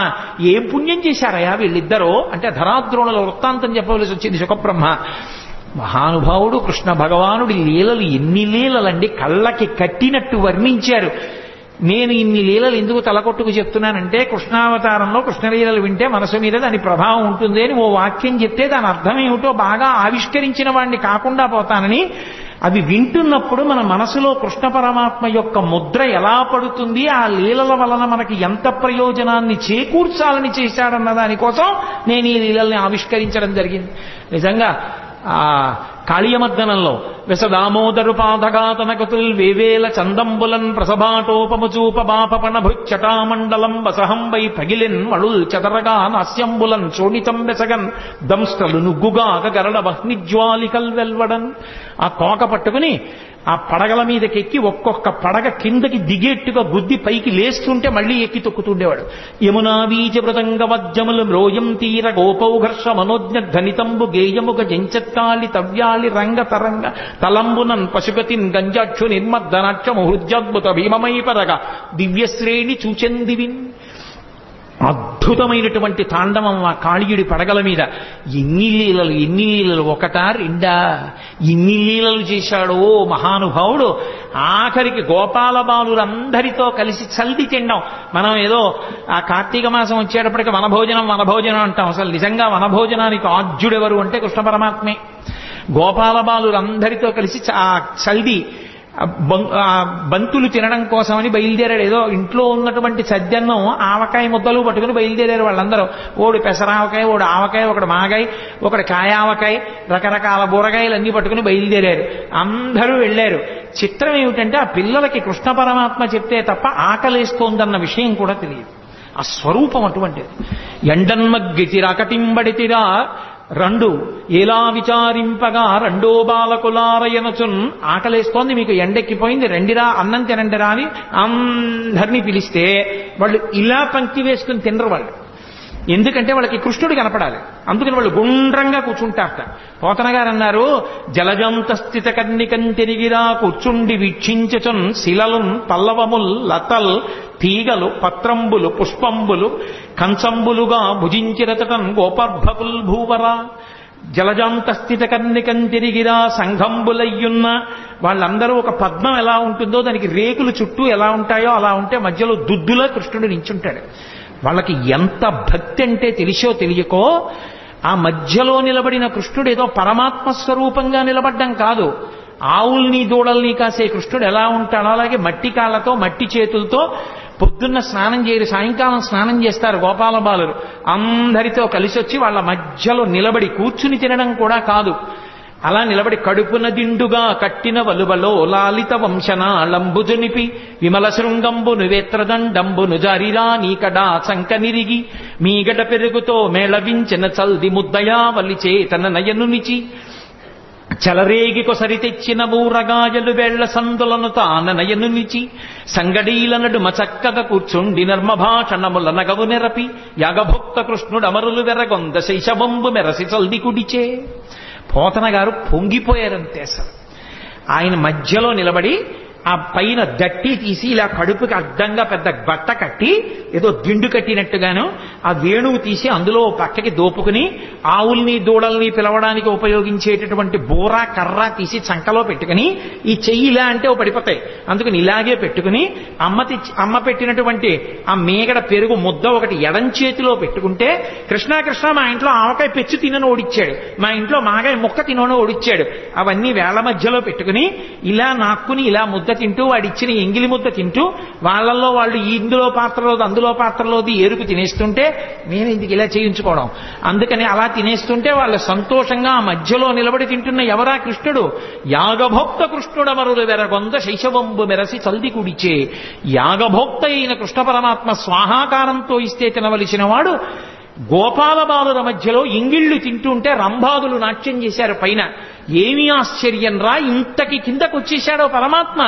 ఏ పాములెరుగక ఏ పారుమేటికి పశుల కాపరి ఇంట పాము కలిగే, ఏ కర్మయును లేక వెలయునొక్కటికి జతకర్మంబులు సంభవించే, ఏ తల్లి చనుబాలు ఎన్నడెరుగని ప్రోఢ తల్లి యశోద చన్నుల పాలు త్రావనిరిగే, ఏ హాని వృద్ధుల నెరుగని బ్రహ్మంబు పొదివిటిలో వృద్ధి పొందనుందే, ఏ తపములనైన ఎలమి పండని పంట వల్లవీజనముల వాడపండే, ఏ చదువులనైన ఇట్టిట్టెదనరాని అవయవముల యందు అందముందే. ఏమి అద్భుతం! వికారములు లేని పరమాత్మ యజ్ఞభోక్త వీళ్ల మధ్యలో నిలబడి సద్యన్నం తింటున్నాడా అని తెల్లబోయారు. అది కృష్ణావతారం అంటే అంత కిందకొచ్చేసింది. బ్రహ్మగారు ఆశ్చర్యపోయి వాడు పరమాత్మ అని ఆవుల్ని దూడల్ని దాచేశాడు. ఏమీ తెలియని వాళ్ళ వెళ్ళి చూశాడు. ఓహో, నా కొడుకు నా నాభికమలంలో పుట్టినవాడు, నన్నే మాయి చేద్దామని ఆవుల్ని దూడల్ని పట్టుకుపోయాడు. ఆయన పట్టుకుపోతే నేను సృజించలేనా ఏమనుకున్నాడు. మళ్ళీ ఏ ఆవుల్ని ఏ దూడల్ని ఏ మచ్చలున్నదాన్ని అలా ఆవుల్ని దూడల్ని చూసి ఇలా వచ్చేటప్పటికి పిల్లల్ని దాచేశాడు. వీళ్ళని దాచేస్తేనే సృజించలేనా ఏమనుకున్నాడు. కరములు పదములున్ శిరంబుల్ లవనగ్నంబుల్ ముఖములున్ కన్నులు ముక్కులున్ శ్రవణముల్ దండనంబర సడ్వేణు విషాణ భూషణ భయో భాషాగుణాఖ్యాన తత్పరతల్ద వీడవకుండ దల్చె విబుడా వత్సర్భకారముల్. ఏ ఆవు ఏ దూడ ఏ తోక దేని అలవాటు ఎలా ఉంటుందో, ఏది కుమ్ముతుందో, ఏది సాధువుగా ఉంటుందో, ఏది ఎంత పాలిస్తుందో, ఏ పిల్లాడు ఎలా ఉంటాడో, ఎవడికి పుట్టుమచ్చలు ఎక్కడుంటాడో, ఎవడు సన్నగా ఉంటాడో, ఎవడు లావుగా ఉంటాడో, ఎవడు ఎక్కువ తింటాడో, ఎవడు తక్కువ తింటాడో, ఎవడు పరిగెడతాడో, ఎవడు కూర్చుంటాడో, ఎవడు నీరసంగా ఉంటాడో, ఎవడికి అనారోగ్యమో, ఆ పిల్లల కింద ఆ ఆవుల కింద ఆ దూడల కింద తానే మారిపోయాడు. ఇంటికి వెళ్ళేటప్పటికే పోని తల్లులు గుర్తుపట్టగలరా? ఏ తల్లులకే బాలకు లేతెరుగున తిరిగి ప్రీతి కలిగింతురుమున్న తల్లుల కాబాలకు లాతెరగున ప్రీతి చేసిన వనీనాథ అన్నాడు సుఖబ్రహ్మ. ఏ తండ్రి దగ్గర ఏ పిల్లవాడు ఎలా ప్రవర్తిస్తాడో అలాగే ప్రవర్తించేటట్టుగా తానే మారిపోయి ఇంతమందితో ఉన్నాడు. బ్రహ్మగారు అలా లోపలికి వెళ్ళి అన్నీ బంధించి పైకొచ్చి చూశాడు, అలాగే ఉన్నాయి మళ్ళీ. ఇప్పుడు ఆయన తెల్లబోయాడు. బ్రహ్మ పంపునగాని సృష్టి జరగదు ఎప్పుడు, బ్రహ్మనొక్కడగాని వేరొక బ్రహ్మ లేడు సృజింపంగా, బ్రహ్మ నేను సృజింపక ఏ బ్రహ్మమందు సృజింపబడే ఆ ఒక్కటి బ్రహ్మవు అది చూడగా. బ్రహ్మ నేను సృష్టించాలి, నేను సృష్టించకుండా ఇవన్నీ ఎవడు సృష్టించాడు? ఓహో, వాడురా బ్రహ్మమో పరబ్రహ్మము, వాడు నన్ను కన్న తండ్రి. పరిగెత్తుకొచ్చాడు. వచ్చి ఆవుల్ని దూడల్ని కాస్తూ వెన్నముద్ద తింటున్నట్టుగా నిలబడినటువంటి చిన్ని కృష్ణుడి కాళ్ళ మీద పడిపోయాడు. పడిపోతే అప్పుడు అది కృష్ణావతారం యొక్క మహాత్యం. అంటే బ్రహ్మగారంతటి వాడు ఇలా బ్రహ్మపదంబు వేదములకన్ వీక్షింపగానాని నిన్నీ లోకంబున ఈ వనాంతరమునంది మందలో కృష్ణయం చాలాపాది సమస్త భావములినీయందే నిక్షేపించు ఈ వ్రేలందొక్కని పాదరేణువులపై వెష్టించినం చాలదే అని అడిగాడు. నాకొద్దు దిక్కుమాల బ్రహ్మపదవి తీసేయి. ఇంతమంది పిల్లలు ఎన్నడునైన యోగి విభులవ్వని పాద పరాగమింతయున్ కన్నుల కానరట్టి హరి తద్దయు కైవడి చేడియాడుచున్ కౌగిట చెచ్చుచున్ తన్నుచు గుజ్జుచున్ నగచు తద్దయు కైవడి కూడియాడుచున్ మన్నన చేయు వల్లవ కుమారుల భాగ్యము వింతయొప్పునే. పరబ్రహ్మమైనటువంటి నువ్వు ఈ భూమండలం మీద ఆడుకుంటుంటే ఏమీ తెలియని గోపాల బాలులు నిన్ను కౌగులించుకుంటున్నారు, తంతున్నారు, గుద్దుతున్నారు, నీ మీద పడుతున్నారు. అదా అదృష్టం, బ్రహ్మపదవి అదృష్టమా? ఎందుకొచ్చింది? మాయ కమ్మింది నాకు, వద్దు తీసేయి. ఈ గోపాల బాలులలో ఎవరి పాదానికైనా అంటుకున్న ధూళి నా నాలుగు తలకాయల మీద చల్లుకుంటాను, నాకు అనుమతి అన్నాడు. అహోభాగ్యం నందగోప వ్రజౌకసాం యన్మిత్రం పరమానందం పూర్ణం బ్రహ్మసనాతనం అంటారు వ్యాసుల వారు మూల భాగవతంలో. అంత అద్భుతమైనటువంటి అవతారం. అటువంటి పరమాత్మ పెద్దవాడైన తర్వాత ఎంత రక్షణ చేశాడో పాండవులను. అసలు నిజంగా కృష్ణ పరమాత్మయే లేకపోతే పాండవులు లేనే లేరు. ఎన్ని సందర్భాల్లో ఎన్ని చోట్ల ఎంత రక్షించాడో. భీష్మాచార్యుల వారు స్వచ్ఛంద మరణం, ఆయన్ని నిగ్రహించగలిగిన వాడు లేడు. దేవతలందరూ వచ్చి ఒక పక్క నిలబడినా సరే ఆయన్ని నిర్జించలేరు. ఆయనే చెలరేగి యుద్ధం చేస్తుంటే ధర్మరాజు గారు భయపడిపోయాడు. నిద్ర పట్టక శిబిరంలో తిరుగుతుంటే కృష్ణ పరమాత్మని చూశాడు. చూశావా కృష్ణ, మా తాత భీష్మాచార్యుల వారు ఇలా విజృంభించి యుద్ధం చేస్తే నా సైన్యం అంతా మడిసిపోతుంది, ఎక్కడి నుంచి వస్తుంది నాకు విజయం అని అడిగాడు. పిచ్చివాడా, మీ తాత ధర్మపక్షపాతి. ఇదే సమయం, చీకటి పడిపోయింది, ఎవ్వరుండరు, నీ తాత శిబిరానికి వెళ్ళు. తాత ఇలా యుద్ధం చేస్తే మాకెక్కడి నుంచి విజయం వస్తుంది, తాత మార్గం లేదా అని అడుగు. పాపం మహానుభావుడు ఇంతమంది మనవల్ని పిల్లల్ని పెంచి పెద్ద చేసి రాజ్యరక్షణ చేసినందుకు చిట్ట చివరికి తన మనవడి చేత అడగబడ్డాడు, తాత నువ్వు ఎలా చచ్చిపోతావు చెప్పు అని. ధర్మరాజు గారు అడిగితే, ఒరే మనవడా, నేను చేతిలో ధనస్సు పట్టుకుని ఉన్నంత కాలం నన్ను పడగొట్టడం ఎవరికీ సాధ్యం కాదు. అంబ నా మీద పగబట్టి నన్ను చంపడం కోసం తపస్సు చేసి ఆడదై పుట్టి మగవాడిగా మారింది. ఆడదై పుట్టి మగవాడిగా మారింది కాబట్టి అంబ శిఖండిగా తిరుగుతోంది. శిఖండిని అర్జునుడి రథం మీద నిలబెట్టండి. శిఖండి ఎదురుగుండా కనపడితే నేను బాణం వెయ్యను, ధనస్సు కింద పెట్టేస్తాను. ధనస్సు కింద పెట్టిన తర్వాత శిఖండి వెనక నుంచి అర్జునుడిని నా మీద బాణప్రయోగం చెయ్యమను, ఒళ్ళంతా తూట్లుగా కొట్టేయండి, ఆ బాణపంజరంతో కింద పడిపోతాను, తర్వాత మీరు యుద్ధం చెయ్యండిరా అన్నాడు. కృష్ణ పరమాత్మ చెప్పబట్టి శిఖండిని ఎదురుగుండా పెట్టుకుని భీష్మాచార్యుల వారిని పడగొట్టారు. ద్రోణాచార్యుల వారు ఒకానొక సందర్భంలో విజృంభించి ధనస్సు పట్టుకుని వైరి పక్షంలో ఒక్కడిని బ్రతకనివ్వనని అగ్నిహోత్రంలా విజృంభించాడు. కృష్ణ పరమాత్మ దగ్గరికి వెళ్ళి ఏడిచాడు ధర్మరాజు. ఏం చేయమంటావు, ఎలా ఇప్పుడు సాక్షాత్తు గురువు ఆయన్ని ఎలా నిగ్రహించడం అని. ఒక్కటే కార్యం, భీమసేన నువ్వు వెళ్ళి అవతల వైపు సైన్యంలో అశ్వత్థామ అని పేరు కలిగినటువంటి ఏనుగుంది, నీ గదాదండంతో దాన్ని చంపేసి, చంపేసిన తర్వాత గట్టిగా అరువు, అశ్వత్థామ హతః అన్నారు. మంచి యుద్ధం చేస్తున్నాడు ద్రోణాచార్యుల వారు. భీమసేనుడు వెళ్ళి ఆ ఏనుగుని చంపి ఒక పెద్ద అరుపు అరిచాడు, అశ్వత్థామ హతః అన్నాడు. నమ్మలేదు ద్రోణాచార్యుల వారు. నన్ను నా ఉత్సాహాన్ని తగ్గించడానికి అరుస్తున్నాడని అదే బాణ పరంపర కొనసాగిస్తున్నాడు. ధర్మరాజు పరిగెత్తికెళ్ళాడు కృష్ణుడి దగ్గరికి. పెద్ద ధర్మాన్ని నిలబెట్టడానికి చిన్న అధర్మం చెయ్యక తప్పదు ధర్మరాజా.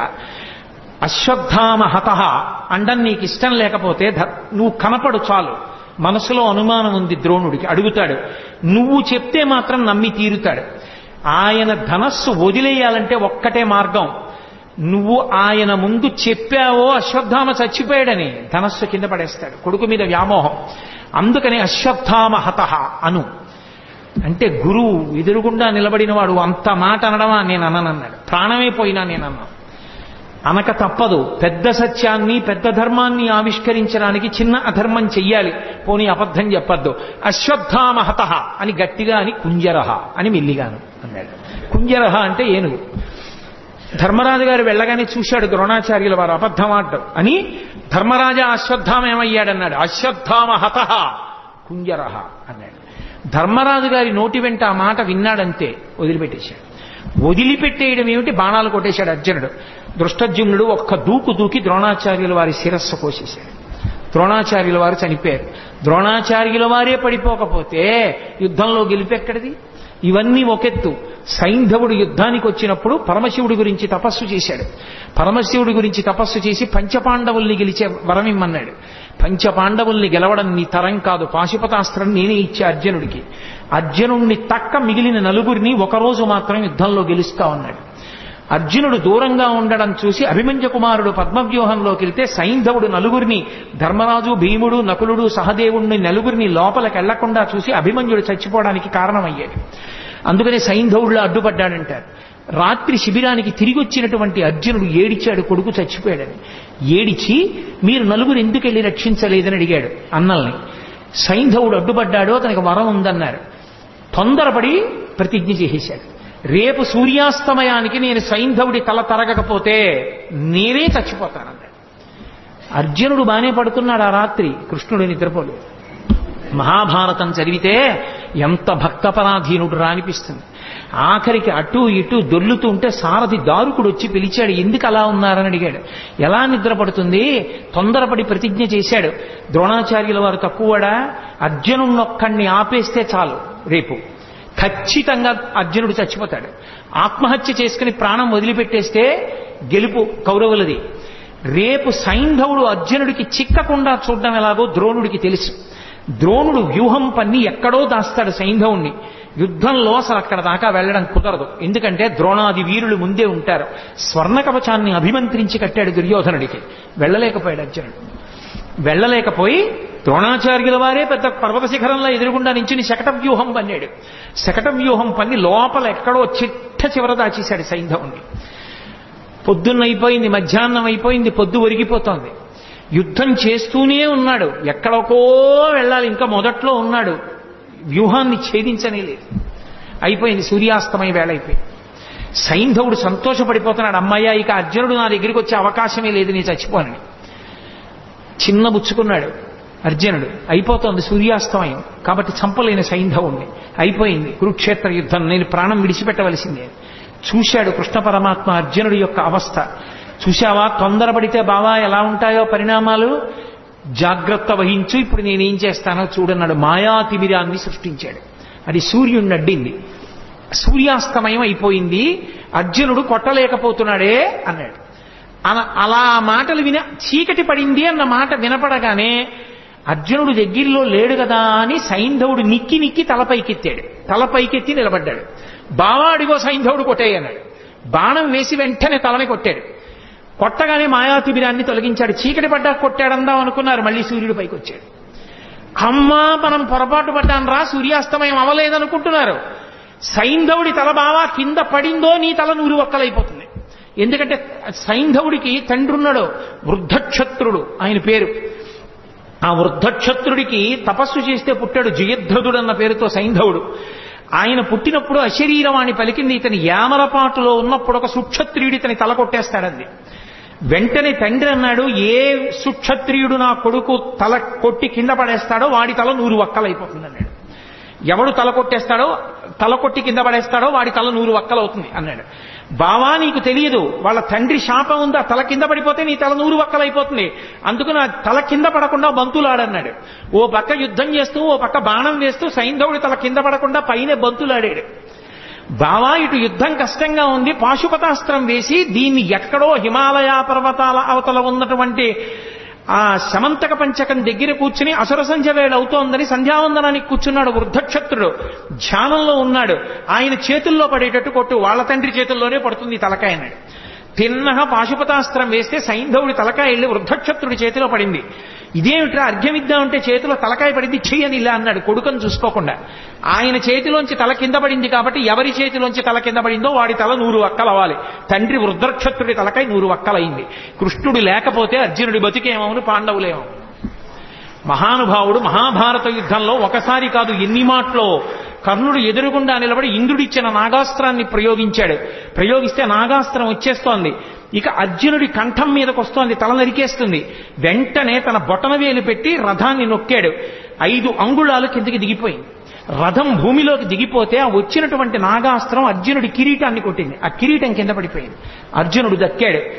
భగదత్తుడు యుద్ధం చేస్తూ వైష్ణవాస్త్రం ప్రయోగించాడు. ఆ వైష్ణవాస్త్రం తిన్నగా వచ్చి అర్జునుడికి కొట్టేస్తుంది. దానికి ఇంకెదురులేదు, అది వచ్చేస్తోంది. కృష్ణ పరమాత్మ అర్జునుడికి ఎదురు నిలబడ్డాడు. నిలబడితే అది వైజయంతిమాలగా పడిపోయింది. అర్జునుడు నింద చేశాడు కృష్ణుణ్ణి. ఏమి కృష్ణ, నీ చేతకాని వాడినా అస్తమానం నువ్వెందుకు అడ్డుకుంటావు, నేను యుద్ధం చేయలేనా, ఏమనుకుంటారు అందరూ నన్ను అడిగాడు. బావా నీకు తెలియదు, ఒకానొకప్పుడు నేను శ్రీ మహావిష్ణువుగా ఉన్నప్పుడు ఈ భూమినంతటినీ పైకి ఉద్ధరించాను కోర మీద. అప్పుడు భూదేవి నా సంపర్కాన్ని అపేక్షించింది. మా ఇద్దరికీ పుట్టిన కొడుకు నరకాసురుడు. ఆ నరకాసురుడు మళ్ళీ తల్లి చేతిలోనే చనిపోవాలి. అందుకే సత్యభామ అన్న పేరుతో భూదేవి వచ్చినప్పుడు ఆవిడ చేతిలో నిహతుడయ్యాడు. నరకాసురుడి కొడుకు భగదత్తుడు. నాకు సంబంధించిన వైష్ణవాస్త్రం అతని చేతిలో ఉంది. ఆ వైష్ణవాస్త్రాన్ని ఎవరూ అడ్డలేరు, నీ సాధ్యం కాదు. అందుకే దానికి నేనే అడ్డెళ్ళి నాలోకే వైజయంతిమాలగా వేసుకున్నాను. ఇప్పుడు సంహరించు భగదత్తుణ్ణి అన్నాడు. మహానుభావుడు అలా సంహరించాడు. అలా భగదత్తుణ్ణి పడగొట్టాడు. వేరొకసారి నారాయణాస్త్ర ప్రయోగం చేశారు. అందరూ గబగబా నారాయణాస్త్రం ఏం చెయ్యాలన్నారు. నారాయణాస్త్రం నుంచి తప్పుకోవడానికి ఒక్కటే మార్గం, ఎవరి చేతిలో ఉన్న ఆయుధాలు వాళ్ళు కింద పడేసి రథాల నుంచి దూకేయండి కిందకి. అలా దూకేస్తే నారాయణాస్త్రం ప్రసన్నమవుతుంది. ఎవరు ఎదురు తిరగలేరు కాబట్టి వెళ్ళిపోతుంది, ఎవరిని చెనకదు. ఎవ్వరూ చేతిలో ఆయుధం పట్టుకోకండి అర్జునుడి కిందకి దోహించాడు, తను దూకేశాడు. అందరూ పాండవులు సైన్యం కిందకి దిగిపోయి ఆయుధాలు వదిలేసి నించున్నారు. ఇంతమంది కిందకి దిగిపోయి నించునుంటే భీమసేనుడు ఒక్కడు మాత్రం గర్వంతో నారాయణాస్త్రమైనా సరే నేను నా గద వినిపించిపెట్టని గద పట్టుకుని తిరుగుతున్నాడు. వచ్చేసింది నారాయణాస్త్రం. ఎక్కడ చంపేస్తుందో అని అర్జునుణ్ణి తీసుకుని పరుగున వెళ్లి ఆ రథం మీదకెక్కి ఆ భీముణ్ణి రథంలోంచి కిందకి తోసేశాడు. ఆ గద లాగేసుకుని కింద పడిపోయి ఆ ఆయుధం లేకుండా నించున్నాడు భీముడు. దాటి వెళ్ళిపోయింది నారాయణాస్త్రం. ఎన్ని మాటలు రక్షించాడు. ఒక మాట 2 మాటల మహాభారతం జరిగితే కృష్ణ పరమాత్మ యొక్క రక్షణ పాండవులకు ఎన్ని మాటలు రక్షించాడో మహానుభావుడు. ఎంతమంది రాక్షసుల్ని కురుక్షేత్రం వరకు రాకుండానే నిగ్రహించాడు జరాసంధాదులను. లేకపోతే ఎంత ప్రమాదం జరిగి ఉండేదో. ఆఖరికి ఒకానొక సమయంలో అయితే అర్జునుడు దూరంగా ఉండడం చూసి కర్ణుడు చాలా భయంకరమైనటువంటి యుద్ధం చేశాడు ధర్మరాజు గారితో. ధర్మరాజు గారు ఆ యుద్ధంలో తట్టుకోలేకపోయాడు. తట్టుకోలేక కర్ణుడి చేతిలో విశేషంగా దెబ్బలు తిని ఇంటికి వచ్చాడు. అర్జునుడు తిరిగి వచ్చాడు. మా అన్నగారు ఇవాళ యుద్ధంలో ఇన్ని దెబ్బలు తిన్నారట అని బాధపడి ధర్మరాజును చూడ్డానికి వెళ్ళాడు. ధర్మరాజుకి ఎక్కడలేని ఆగ్రహం వచ్చి, నువ్వు కర్ణుణ్ణి నిర్జించలేదు, నేను ఇంత బాధపడ్డాను, నీకు చేత కాకపోతే ఆ గాంధీవం ఎవరికన్నా ఇవ్వకూడదా అన్నాడు. వెంటనే అర్జునుడు కృష్ణుడి వంక తిరిగి అన్నాడు, గాంధీవం నీకు చేత కానప్పుడు ఎవరికైనా ఇవ్వకూడదా అని నన్ను ఎవరైనా అంటే వాళ్ళని చంపేస్తానని ప్రతిజ్ఞ చేశాను. ప్రతిజ్ఞాభంగం చేయకూడదు. కాబట్టి బావా నేను ఇప్పుడు ధర్మరాజు గారిని చంపేయాలి అన్నయ్యని ఎలా అని అడిగాడు. అడిగితే అయ్యో ఇప్పుడు ధర్మరాజు గారిని చంపేస్తే యుద్ధం ఎలాగయా, ఈ ప్రతిజ్ఞలు బాగున్నాయి, గాంధీవం ఎవరికన్నా ఇచ్చేయి అన్నవాడిని చంపేస్తానని ప్రతిజ్ఞ చేశావా? ధర్మరాజు అన్నాడా? అందుకని అన్నయ్యని చంపేస్తావా? ఇదెక్కడి ప్రతిజ్ఞ? చంపేయడంతో సమానం ఏమిటంటే ఏకవచన ప్రయోగం చేయడమే. గురువుని కాని, తండ్రిని కాని, అన్నని కాని ఏకవచన ప్రయోగం చేస్తే, అంటే గౌరవం తప్పించి ఏకవచన ప్రయోగం చేస్తే, ప్రత్యేకించి గురువుని చంపేసిన పాపం వేయడానికి ఎప్పుడేస్తారంటే ఏకవచన ప్రయోగం చేస్తే. అందుకని ఏకవచన ప్రయోగం చేయి, నువ్వు అని మాట్లాడితే నువ్వు ధర్మరాజుని చంపేసినట్టే, అక్కడతో వదిలిపెట్టేసేయను. ధర్మరాజుని నువ్వు అని సంబోధించి మాట్లాడాడు అర్జునుడు, కాబట్టి నువ్వు అన్నయ్యని చంపినట్టే, ఇంకా వదిలిపెట్టేసేయన్నాడు. మళ్ళీ అన్నాడు, నేను అన్నయ్యని చంపేసిన పాపం మూట కట్టుకున్నాను కాబట్టి నాకు ఈ దిక్కుమాలిన యుద్ధం వద్దు, నేనే చచ్చిపోతానన్నాడు. మళ్ళీ ఇదోటి మొదలెట్టావా? ఇప్పుడు నువ్వు చచ్చిపోతే ఎలా యుద్ధం జరుగుతుంది రా నాయనా అన్నాడు. అన్నయ్యనంత మాట అన్నాను, అన్నయ్యని చంపిన పాపం నా ఖాతాలోకి వచ్చింది కాబట్టి నేను చచ్చిపోతానంతే. ధర్మరాజునంత మాట అన్నాక ఇంకా నేను యుద్ధం చేయను అన్నాడు. ఇప్పుడు నువ్వు చచ్చిపోయినంత పని చెయ్యాలంటే ఒకటే, నిన్ను నువ్వు పొగుడుకో చచ్చిపోయినట్టే అన్నాడు. అంటే అప్పుడు అర్జునుడు తనని తాను పొగుడుకున్నాడు. ఇప్పుడు నువ్వు చచ్చిపోయినట్టే. ఎవరైనా వాణ్ణి వాడు పొగుడుకుంటే వాడు చచ్చిపోయినట్టే, కాబట్టి ఇప్పుడు నువ్వు బ్రతికినట్టు అన్నాడు. అప్పుడు మళ్ళీ యుద్ధానికి తీసుకొచ్చాడు అందరినీ. ఒకసారా, రెండు సార్లా, ఎన్నిసార్లు? ఆఖరికి యుద్ధం అంతా అయిపోయింది. యుద్ధం అంతా అయిపోయిన తర్వాత నదీ తీరానికి తీసుకెళ్లి రథాన్ని నిలబెట్టి, బావా నీకు సంబంధించినటువంటి యుద్ధ పరికరాలన్నీ తీసుకుని రథం దిగి దూరంగా వెళ్ళిపో అన్నాడు. అర్జునుడు కిందకి దిగిపోయి అన్నీ తీసుకుని దూరంగా వెళ్ళిపోయి నించున్నాడు. కృష్ణ పరమాత్మ స్వామి హనుమని వెళ్ళిపోమన్నారు పతాకం మించి. రథాన్ని ఆవహించి ఉన్నటువంటి సమస్త భూతములను వెళ్ళిపోమన్నారు. వెళ్ళిపోమ్మని కృష్ణ పరమాత్మ రథంలోంచి కిందకి దూకారంతే రథం భగ్గున కాలిపోయింది. అడిగాడు అర్జునుడు, బావా ఇదేమిటి రథం ఇలా కాలిపోయిందని అడిగాడు. నాయనా ఇది ఎప్పుడో కాలిపోయింది. భీష్మ, ద్రోణ, కర్ణ మహావీరులు ప్రయోగించినటువంటి బాణ పరంపరలకి ఈ రథం కాలిపోయింది. నువ్వు కాలిపోతావని దీన్ని కాలిపోకుండా ఆపాను. ఇప్పుడు ఇక యుద్ధంలో విజయం సాధించావు కాబట్టి ఈ రథాన్ని కాలిపోవడానికి అనుమతించాను. కాబట్టి బావా రథం కాలిపోయింది అన్నాడు. నిజంగా కృష్ణ పరమాత్మ యొక్క అండే పాండవులకు లేకపోతే గెలవగలరా? మహానుభావుడు యుద్ధంలో నిలబడ్డాడు కాబట్టి రక్షించాడు. అన్న బలరాముడే భీమసేనుణ్ణి చంపుతానన్నప్పుడు కాపాడాడు.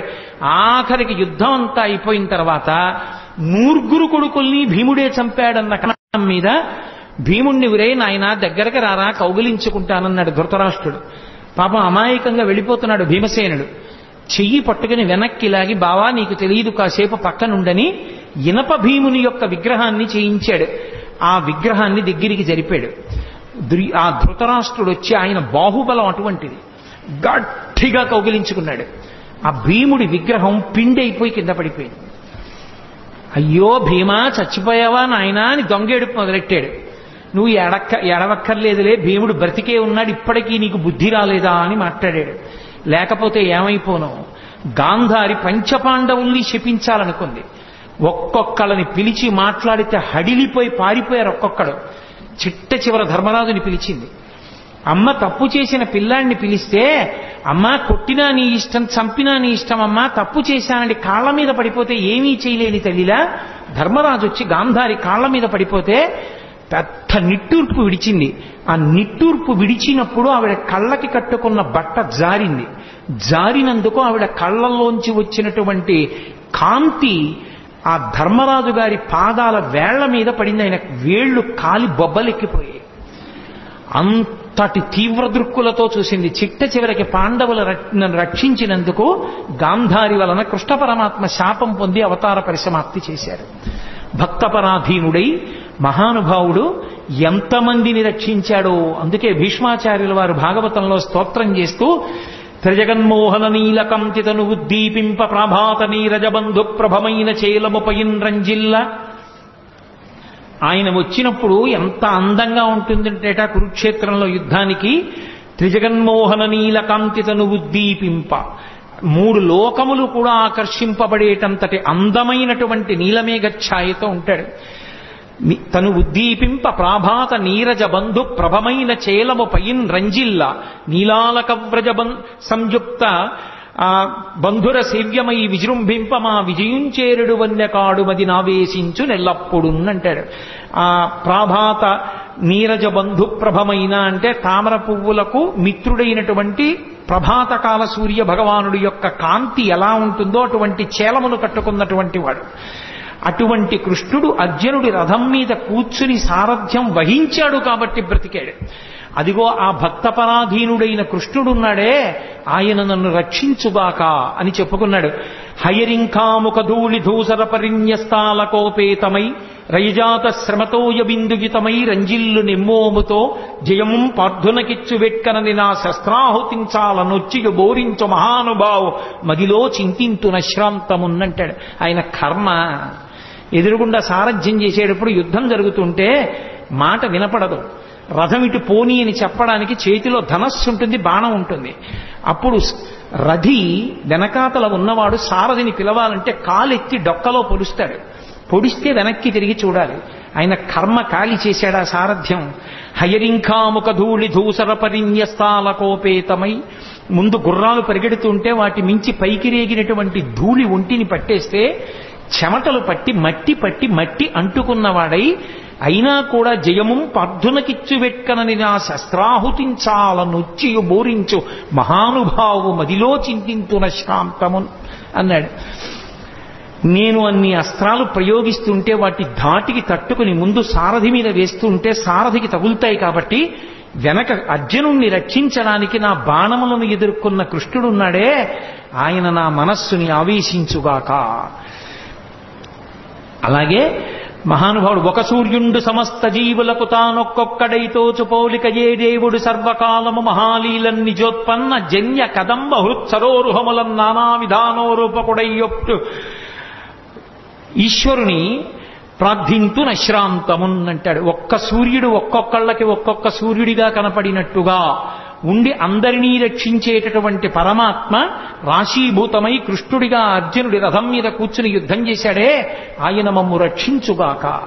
అసలు కృష్ణావతార ఘట్టంలో పతాక స్థాయి భీష్మాచార్యుల వారితోటి. ఎందుచేత అంటే సర్వసైన్యాధిపత్యం భీష్మాచార్యుల వారికి ఇచ్చారు. ఈ పద్యంతో నా ఉపన్యాసాన్ని పూర్తి చేస్తాను. ఇటు సర్వసైన్యాధిపత్యం భీష్మాచార్యుల వారిది, అటు కృష్ణుడు ఏ ప్రతిజ్ఞ చేశాడని అడిగాడు భీష్ముడు. ఆయుధం పట్టట, కేవలం సారథ్యం మాత్రమే చేస్తాట, అలా ప్రతిజ్ఞ చేశాడన్నారు. ఓహో, అలా ప్రతిజ్ఞ చేశాడా? కృష్ణుడు పరమాత్మ అని భీష్ముడికి తెలుసు. భీష్ముడు అన్నాడు, నేను ప్రతిజ్ఞ చేస్తున్నాను, నేను కృష్ణుడి చేత ఆయుధం పట్టిస్తానన్నాడు. భక్తుడు నెగ్గాలా, పరమేశ్వరుడు నెగ్గాలా? యుద్ధం వచ్చింది, కృష్ణుడు ఆయుధం పట్టడుగా.